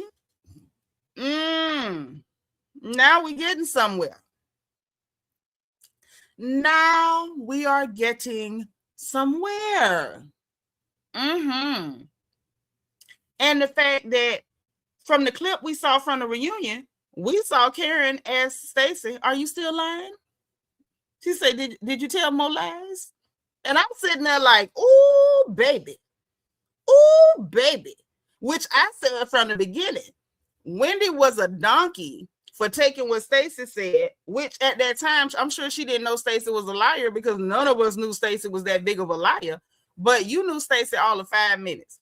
Why could somebody who known you 5 minutes tell you something about somebody you've been knowing and you take it, run with it, and go shooting off at the mouth? That's a dangerous thing. I have been there, baby. Been there. I've had people come tell me stuff about people I've been knew and I just know you. I'm not running with it. I've had people go and tell people stuff about me and they run with it. They actually do run with it, say a bunch of foul, wild crap. Then when they find out what the truth is, they don't know how to come back to you. Let me find out. Let me find out that when did I find out Stacey lied through her teeth and you still tried to just hold it and thought Karen was going to be cool. Let me find out. Let's get into it. So I was like, well, let's see. Let's see where it go. And Andy was asking about did the ladies check in or whatever. She said Giselle was the absolute best at checking in and checking on Ray, but all the ladies ultimately was checking in, you know, doing their best to keep in touch, keep track of how things was going. She said everybody but Wendy. I said, girl, I believe she gonna get somebody together down to the reunion too. See, this here ain't gonna be down to the June bug. This gonna be down to the reunion. Karen's finna get some stuff together. I feel it. I feel it coming. And then Andy tells her that some of the viewers don't feel like she should be back on the show, and you know, would she like to tell them why she deserves to be back on that platform or whatever? And Karen say, I don't know that I do deserve to be back on the platform. You got to earn that. I say, that's right, Karen. Don't go talking about what you deserve because you don't know what, you know. Like she say, I don't know that I do. She also said she don't know that she don't. But she said she don't know that she do. That's something that got to be earned. She don't know. But like she said, he was like, so do you think the show contributed to what happened to you and the drinking, the pills and all of that? And she said, no, she said that the show actually saved her. And I can believe it because she knew she had to be on camera. So it was only so far she could go. You know what I'm saying? I think that put a stop to a lot of the day drinking stuff. You got more notoriety, more visibility, more people know who you are. You're in the public eye as opposed to an obscure character that only certain circles know. And she said she feel like it saved her because she probably would have spiraled a lot sooner had she not had that there as like a guardrail. And I could see that. I could honestly see that. Say her and Uncle Ray is a work in progress. And that basically, you know, with her being sober, she's a stranger to him now. He don't really know this version of her. And even Uncle Ray told Andy, like, she a whole different person. Like, it's in a good way, but she different. But I peeped how Unc said that, like, he trying to get used to, you know, who this weird woman is in his house that kind of looks something like his wife, but acting a little funny. So, and said that he said if, you know, with them working on stuff, if she decided or they decided they couldn't make it work, that he would be willing to let her go if, you know, if they just couldn't make it work, but they're a work in progress or whatever. And say that, you know, just talked about the fact that she just, in her words, putting herself together and pushing through after that assault or whatever was not a good idea. And she, like, you know, she felt like, oh, I know I'm gonna make it, and I know I'm gonna survive, and I know I'm gonna be great and whatever. But she didn't deal with the trauma. And I think that's enough to say that people need to deal with stuff. Don't internalize it. Don't make it a part of your personality. Also, don't suppress it and pretend like you're cool when you're not cool. Go get help. Yeah, because it doesn't go away, and then life don't stop happening. And then you get more stuff that happens on top of the stuff that you buried. And then now you're in the habit of just burying stuff. And don't think that you can pull a Karen and anesthetize yourself with pills and liquor. Don't be on pills and potions, because then you're going to be wrapped around a tree like Karen was, okay? But ultimately, she said that she loved herself, she embraces herself, she unforgave herself, and that's what you better do, okay? Because don't run yourself crazy. And then they had a little preview of the reunion and all of that good stuff, okay? So that's what had happened with that.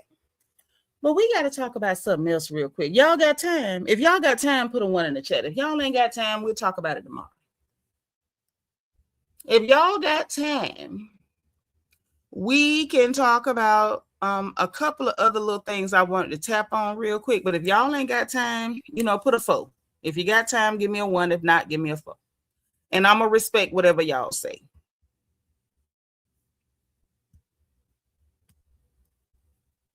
I'm going to respect whatever y'all got to say, honey. Whatever that may be.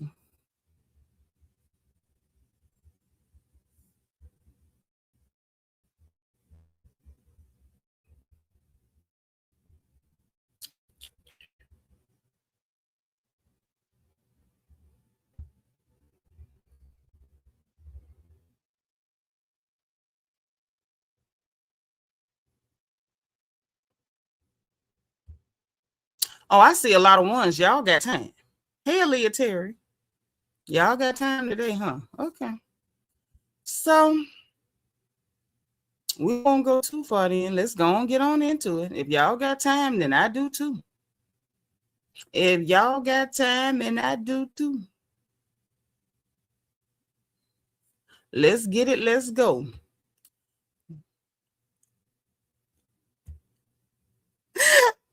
Nashida say, stop playing with me. You know we got time. Okay. I'm going to quit playing. I play all day, huh? I play all the time. Okay. I always playing too much. Just ignorant. Okay. So, let's get into this. This is where we going to have to start. Because Drew Sidora and Kelly got stuff going on, and there's no way to handle it but to just handle it. Kids wanted chicken and waffles, so I came to support my girl. I get here, no one is here, no one's answering the phones, there is no one inside. Did anybody know about this? Because I didn't. I'm just trying to get my kids some chicken and waffles. And we were just at the grand opening a few months ago. So I'm confused. Yeah. Okay. Somebody help me out. I guess I gotta go to Waffle House. Okay. I am so So that's confused. the mess that Drew Sadummy went in, right? It's more than messiness, Miss Nisi. And see, this is the thing. This is why people don't like Drew, because Drew like to play innocent, but she does nasty stuff. Drew is nasty. So she does nasty stuff, and then when people don't like her because she nasty, then she's a victim. Drew's nasty. Ain't nobody gonna convince me otherwise. So this is what she did on social media, talking about, my girl, you ain't bring your children over there. Wasn't even no children with you. Somebody told you that girl restaurant was closed, and you went flying over there to make a video from in front of her restaurant, right? So now you got Kelly on social media talking about, I get it. You scrambling for a storyline. We know you gave nothing all season. Unfortunately, I'm not available. I actually have real life things going on. Yeah, like that man said that you had people hooking you up to steal his stuff from him. But either way, so continue with the low budget movies, unpaid promo tours, and imaginary business ventures. If you ever plan on opening up an actual business, let me know. I'll consider supporting in real life. Until then, keep my name out of that dry mouth of yours. Maybe you can get a man that actually claims you. P.S. This is weird-ish that Drew does. Oh, wow. Kelly then says, drowning Drew, thanks for the drive-by. While that location is being relocated, our McDonald's restaurant is open. Yes, the same one where we filmed. Okay, so she's saying that the one that they did the grand opening at was in McDonald's. She went to a location that they didn't do the grand opening at to try to, do that to the lady business. Y'all know I don't like affecting nobody's business. I don't think it's cool. She said the same one where we filmed, and I personally made sure you and your entire family left fed for free. She then says, I get it. You scrambling for the storyline. Okay, so that's when we got the rest of that message. Wow. Drew says, sorry, I was resurfacing for air. I must have missed something while I was drowning. Low budget films, interesting take. Considering Twin just charted 5 on variety charts. We ain't talking about on the charts, baby. Was it low budget or not? So help me understand why exactly I would be getting fully glammed and showing up anywhere for free. I have multiple business ventures like Drop It with Drew, wins, lessons, and everything in between. That's right. That's life, right? I don't have a man. I'm not looking for one. Girl, you was gone with Black and won't be until my divorce is finalized. But I wish you the best, you spicy little chihuahua. Okay. Thing about our sisterhood, we may argue. Okay, so this was a video of Drew being fake. And she happy she got Portia wigs back because y'all know Drew's looking crazy without Portia wigs, child. And so Kelly posted this video of her being fake, talking about a sisterhood and saying the fact that she said women. Girl, you meant this woman. Kelly, let me find out that you don't know how to write in English. The fact that this woman has never supported my business unless it was on camera. Go play with somebody else at Drew Sadora. Been in business for 10 years, no show, hard work and dedication. Well, yeah, she was in business before the show. Drew, you didn't have nothing going on before you got on that show. And then she put hashtag drowning Drew, hashtag lying Drew, hashtag so much for sisterhood, hashtag Portia, get your employee. Wow. So these ladies over there in Atlanta is already amping up to act a fool. They amping up to act a fool. What DS done now? Oh, not Drew slower than a crock pot on low. You know I call them unplugged crock pots. That's an unplugged crock pot is what that is. It ain't even plugged in, mama. It ain't plugged in. Right, because if that was her friend, she would never done that. She sure wouldn't. Sure wouldn't. Mm-hmm. Yep. Y'all know DS crazy. Y'all know DS crazy. And Ian sent you to the corner. So go on, get in there. But I've been telling y'all Drew is a nasty person. Nobody believe me, though. Nobody believe me. Nobody believed me. Nobody. Everybody, y'all just kept feeling sorry for this heifer. Everybody just kept acting like, oh, she's such a good person. You don't know why. We don't like her. This is what it is. She's a nasty person. But speaking of nasty, it gets worse. We got some more Atlanta shenanigans.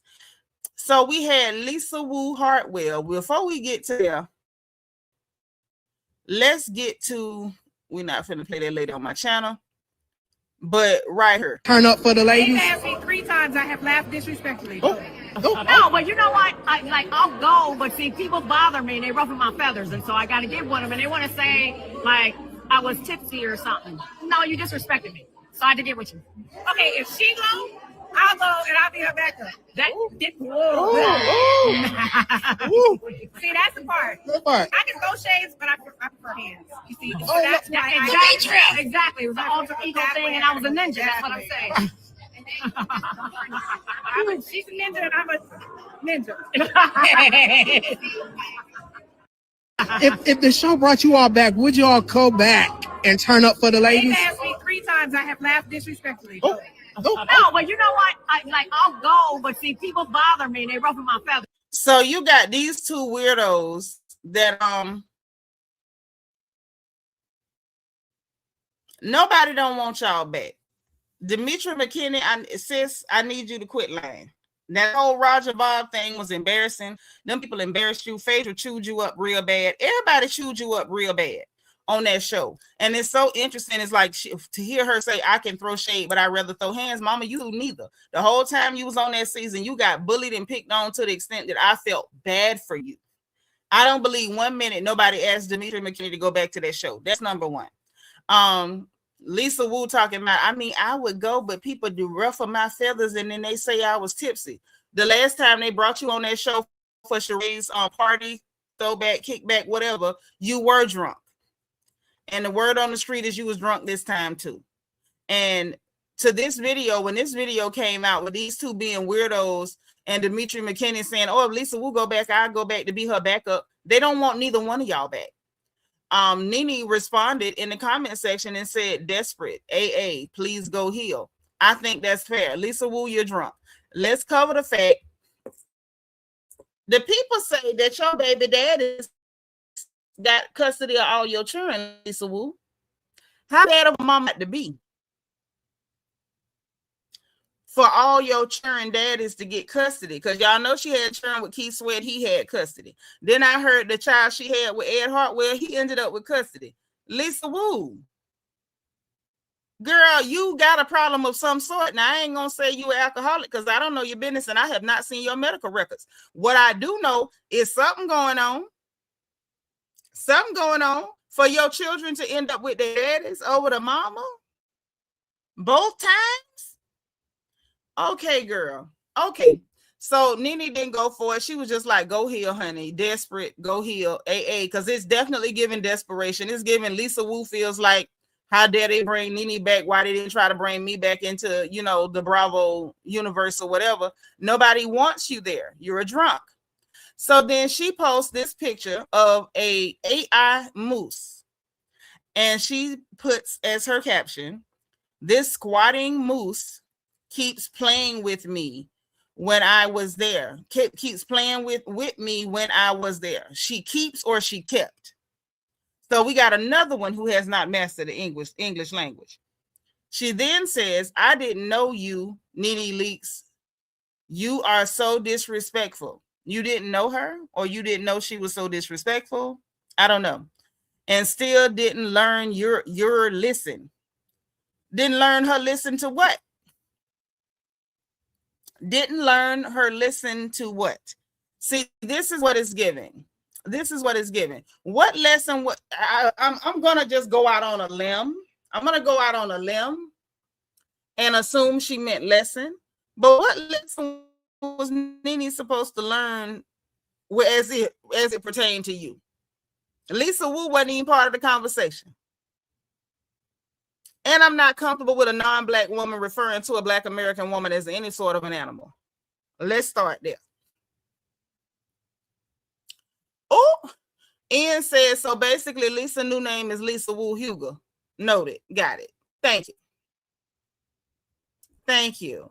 The Divine Miss M says it's better to keep your mouth shut and appear stupid than to open it and remove all doubt. And I agree. I concur.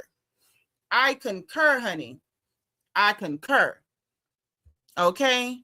Said I thought Lisa and Nene were cool when they was on RHOA. They seem to have been, but when they brought her on the show that season, her and Deshaun in there with Sheree and all of them, she did have some slick stuff to say about Nene when they did an interview. I think it was Carlos King or with somebody, right? Super embarrassing. Yeah, Lisa Wu needs Duolingo for English, but I'm still not comfortable. And I'm going to go out on a limb and say it. I'm not comfortable with Lisa Wu being non-black, referring to a black woman as any kind of animal. I ain't comfortable. I'm not comfortable. Now, maybe y'all are comfortable because I know a lot of people, are really okay with non-black people, not only saying disparaging things, but completely disrespecting and trying to degrade black women. But I'm not comfortable. And that bothers me. Just a tad. Because if we looking at Lanithia Monique Leaks, where's the moose? Where's the moose? Let me go out on a limb and just say it like I feel. Nene is beautiful. Lisa Wu, you just look like what you are, mixed. I'm not impressed. You just look mixed. Nene is actually beautiful. You just look mixed, dear. Hey, Mo. I'm not comfortable. Deborah Randa says no one cares to see Lisa or Demetria. Let Nene have her moment. Everybody can't go. Yeah, that's true. Yeah, she on the level of Evelyn Hosada. Because this is a Caribbean mixed woman calling a Black American woman an animal. And I'm never going to be okay with that. I'm going to just tell y'all the God-heaven truth. Adrian Marie said Lisa probably expects to pass because but she's not half Black. She's not.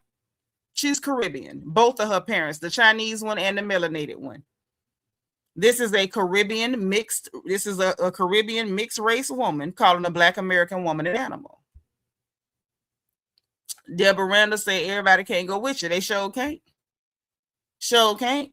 Say if they pull the eyes a little tighter on the moose, it would look just like Lisa. Oh! Not just like her. Not twin. Not what's popping twin.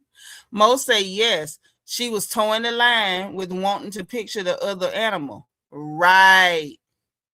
You know what she wanted to say. You know what she wanted to say. Y'all gonna learn. Y'all gonna learn, honey. Letting everybody in our spaces just because they got a little tan or they got a little tinge of melanin. Them people ain't us and they don't like us. They don't want to see you doing well, especially if they not. Mo says, yes, she was towing the line. She was. Miss Nisa said, I remember when Lisa couldn't show her kids on TV. Hello. Because Keith Sweat said no. Wu needs to go to rehab like Karen went. She sure did. Yeah, both of her parents is from Jamaica. Texas Passion say all passes have expired anyway. FBA all day. All them passes have expired. Ain't none of that. Well, one of your parents is dark skinned from somewhere else. That still don't equal Black. And you're gonna watch what you say about Black women over here. Sean says, interesting that some non-Black women who go after Black men hate Black women. Yes, sir. They hate Black women. They want to sleep with Black men. And they feel like that gives them a passport into our culture because they've had some Black peen. But they absolutely despise Black women, because we the thing they got to cosplay to get in. We're the thing they have to cosplay to get in. So yeah, Lisa Wu, this ain't a good look. I know that's who her children was from, the first set of children. I don't know whether he was married to her or not, but that's who the first set of children was from. I know she was married to Ed Hartwell before they broke up, and then he started going with her friend Keisha Knight Pulliam because Keisha Knight Pulliam was her friend, and then she ended up married to her man and having a baby. And then when Ed Hartwell cheated on Keisha Knight Pulliam, I thought that was hilarious because I'm like, girl, can't nobody feel bad for you. You started going with that man after he was married to somebody that you called your good friend. So whatever he did to you, he did, because you ain't had no business going with that man, marrying that man, and having no baby with that man. Okay, that's nasty. But y'all, that's all I got on the mess. Do anybody need the StreamYard? I got time if y'all got time. Does anybody need the StreamYard? If so, I'll drop it so y'all can come say what you want to say.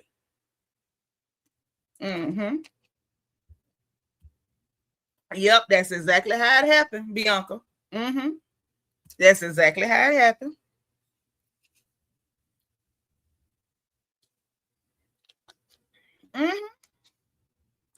That is how it happened. Yep, I didn't feel bad for her. Because she was. I may not be a Lisa Wu fan, but Keisha Knight Pulliam was friends with Lisa Wu, and you started going with that woman ex-husband. Hell, at that point, it make me wonder, was you going with him before your friend divorced him? How that happen? How that end up happening? Zelene said, wow, she and Keisha and Lisa was friends. Yes. No, she did not do a Portia. Y'all love to try to make something what it ain't. Portia was never friends with that girl Fallon. She didn't even know that girl. She didn't know that girl. She came on as a friend of. She did not know Portia. Did not. At all. Yeah, that's what happened. That's what happened. That's what had happened, girl. That's what had happened. So look, ain't nobody else for the StreamYard. So we finna go. Now, all right, Portia wasn't no friends with that girl at all. But listen, I believe, y'all, that we probably gonna get a week off before they start the reunion. I don't know. I can't call it. But if we do, then we won't. If they don't give us the week off and they go straight into the reunion, then we'll be right here to cover everything that goes on. I got plenty of notebooks thanks to our girl Iron Butterfly. So the notes will be noting. Y'all know I write as they talk. Okay, which is why sometimes I can't come on right at sometimes 8:15, 8:20, because I do have to get all the notes. Yeah, you say you think so because it's Super Bowl weekend. I've never known the Super Bowl to push housewives, but you know, what do I know? Could be not. I don't know. Okay, we are skipping a week because Bianca says she just watch What Happens Live, and it's gonna be on the 15th. You mean February 15th, not January 15th. That's Back to the Future. We'll have to call Doc Brown and get in the DeLorean to go back to January 15th. So sis means February 15th. Still don't make it right up in that lady house. I don't think it make anything right. I just told the truth. If you want to say it ain't right, say it ain't right. But I'm just saying tell the truth, because they wasn't friends and they didn't know each other. They wasn't friends. That's me. Y'all know how I am. I'm not gonna lie for nobody, and I'm not gonna lie on nobody. Not even a little bit. Not even to make people happy. I just won't do it. Cynthia Christian say people love to blame Portia for that woman marriage. Right. The girl was pregnant for the towel boy. She was pregnant for the towel boy. Like, what do you want any of us to say? I don't know what I could possibly say. February 16th. Okay, y'all heard it here. Sis was watching Weapons. That is the official date. We'll be here to talk about it. Okay. But yes. That is what's going on. Okay. Child, yeah, may as well leave the Black Mamba alone. Because I calls it a Black Mamba, because that thing will turn around and bite anybody that help her. Portia turn around and bite them. And I don't really have nothing to say, because it looked like the people that she bites in the back, stabs in the back, they turn around and deal with her, because she done stabbed Nene not once but 3 times. And I be John Brown and Nene ain't right back talking about big sis, little sis. So I'm done with it. But she's still the Black Mamba. I use Sacred hair products. CECRED. The ones that Beyonce and her mama is selling, them is the ones I use. Yes. I use the hydrating shampoo, the hydrating conditioner. I use the hair mask. I use the rose and rice water ritual. I use the silkening lotion. And at least every other day, I use these here. The Nourishing hair oil. It's not heavy, believe it or not. I use that, and it's like you put it in your hair, it keep it healthy, keep it hydrated, and it don't make your hair healthy. It's still moving stuff. So I use sacred products. I don't gatekeep. I tell you what I use. And as far as supplements go, I've been on copper supplements for the last 4, 5, maybe even 6 months. Yeah. So that's all I use. And every now and then I'm gonna get that. I always get that royal crown and grease my scalp because I'm old school and I'm gonna grease a scalp. But yeah, since you asked, I'm gonna tell you, ain't no secrets here. I don't gatekeep. I want everybody to have a head full of healthy hair. I pray that your hair is healthy, your skin is clear and blemish free, your smile is radiant, your eyes are bright, your waistline is snatched, and your booty may it forever be big and plump. Okay, that is my blessing from me to you.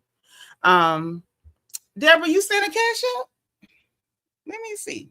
I ain't know. I don't know. Let me look, sis. I don't know. Maybe I missed it.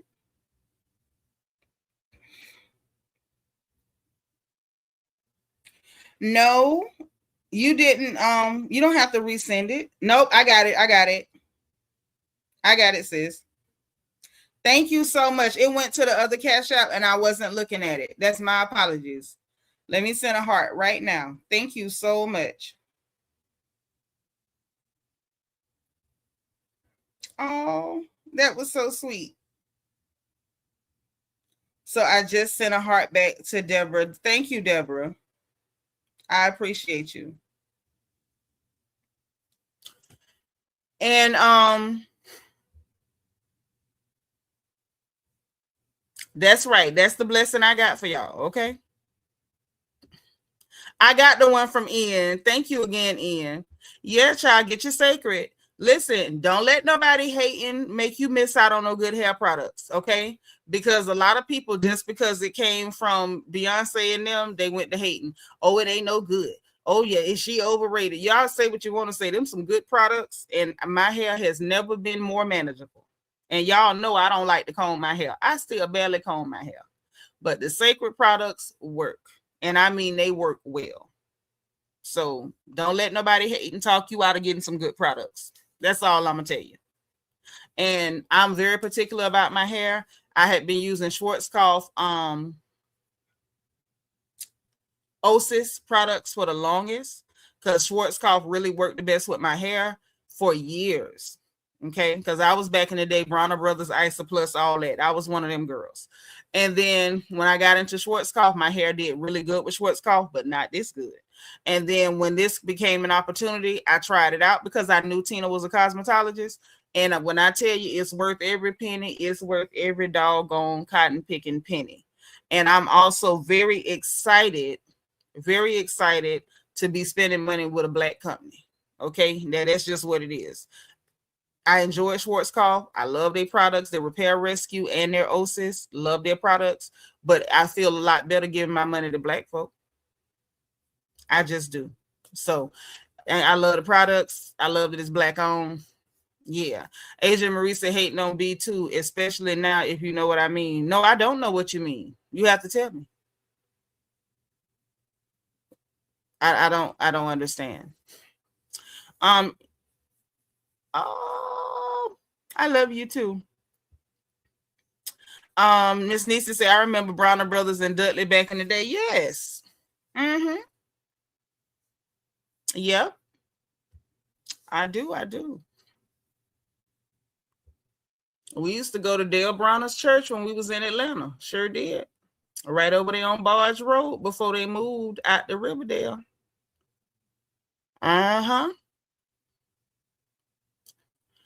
Oh, you talking about that Epstein stuff? Oh, child, I ain't studying that either. Because I don't know how legit that stuff is. They got Jay-Z name in there in 96, talking about he was with Weinstein in 96. In 96, Jay-Z wasn't even Jay-Z yet. Like, he wasn't nobody yet. So why would he be in the room with Harvey Weinstein? That's why I'm like, child, y'all ain't finna get me excited with this mess. Remember, y'all got excited before when that lady with the fire bubble that was hugging up there playing with the stuffed rabbit with them dirty fingernails told y'all that she drove from Rochester at 13, snuck out the house, but walked past her mom and them and lied about where she was going in the middle of the night to go to a party that didn't exist, that Jay-Z and Puffy wasn't at. Yeah, I'm good. I get excited when somebody give me something I can work with. But yeah, I heard about that. Not excited yet. Not excited yet. But I feel you. Auntie Eva said I got my hair done at Dudley's Beauty School back in the day. I feel you. Hey Yvette, this is our Birmingham Beauty in the house, girl. They done snatched your crown for you. You know how they do us around here. I'm so glad you made it. Thank you for being like number 120. Phoenix Rising said I was on the fence about buying Beyonce hair products, but after listening to you, I'm gonna try them. Girl, it's worth it, and they last a long time because you don't need a lot of it. You don't need a lot. You really don't. A little dot, I'll wash your whole head.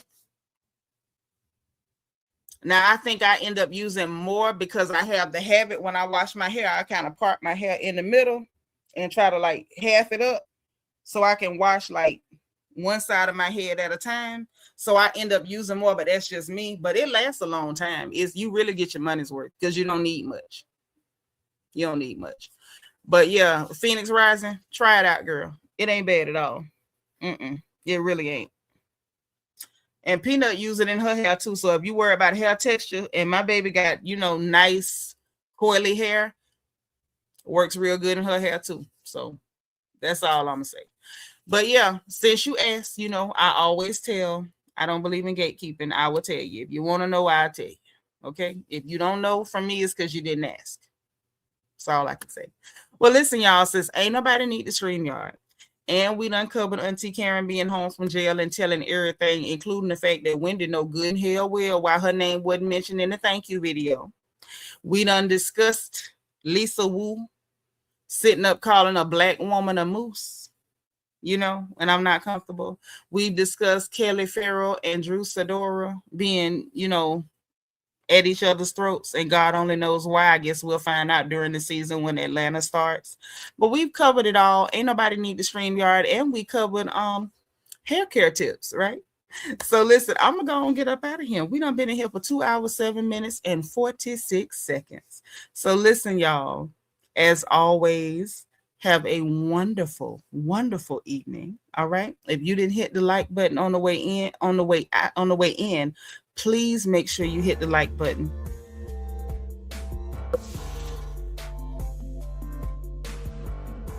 Channel, and make sure you're in Discord, because my folks in Discord always know when I'm coming, because I always tell my people in Discord first. Not in here with some drama. Say, look like King left quad. Oh my Lord. All right. Now that's some gossip for the road. Make sure y'all are in Discord, okay? Please make sure you're in Discord, because they always know when I'm gonna go live. Even if YouTube does not let you know, you'll know. Subscribe if you haven't subscribed, because we're happy to have you here, and we want you to always come back, okay? If you want to join channel membership and put that crown by your name and be a part of the royal family, there's a join button beneath the video and a membership link in the description box. Also in that description box, we got the link to my book, Little Girl, Big World. It is a survival guide for our girls leaving home for the first time. Let's keep our daughters safe, okay? If you go to Amazon.com and type in Seanitra, it will pop right up. If you're not able to get one or you can't afford one, you can contact me on my information is scrolling down here, and I will see to it personally that you get one for free, okay? Let's keep our daughters safe, all of them, all right? We got the link for our merchandise store, so you can get your crown gear and represent the royal family. We have the link for our Amazon storefront, so that you can shop for your home like I shop for mine. And the link to my wish list is also there in case y'all want to help a girl out. Like Iron Butterfly sent me my notebook so I can take all the notes on all the gossip, and we'll know what everybody said about everything, okay? So listen, y'all, it's that time. As always, good night, sweet dreams, say your prayers, okay? And when y'all start your days tomorrow, remember to be positive, be productive, encourage the people around you, and make sure that you always, always encourage yourselves. And remember, okay, lastly, but not least, in case no one else says it to you, God loves you, I love you, and there is absolutely nothing you can do about it. Talk to y'all again soon, okay? Bye.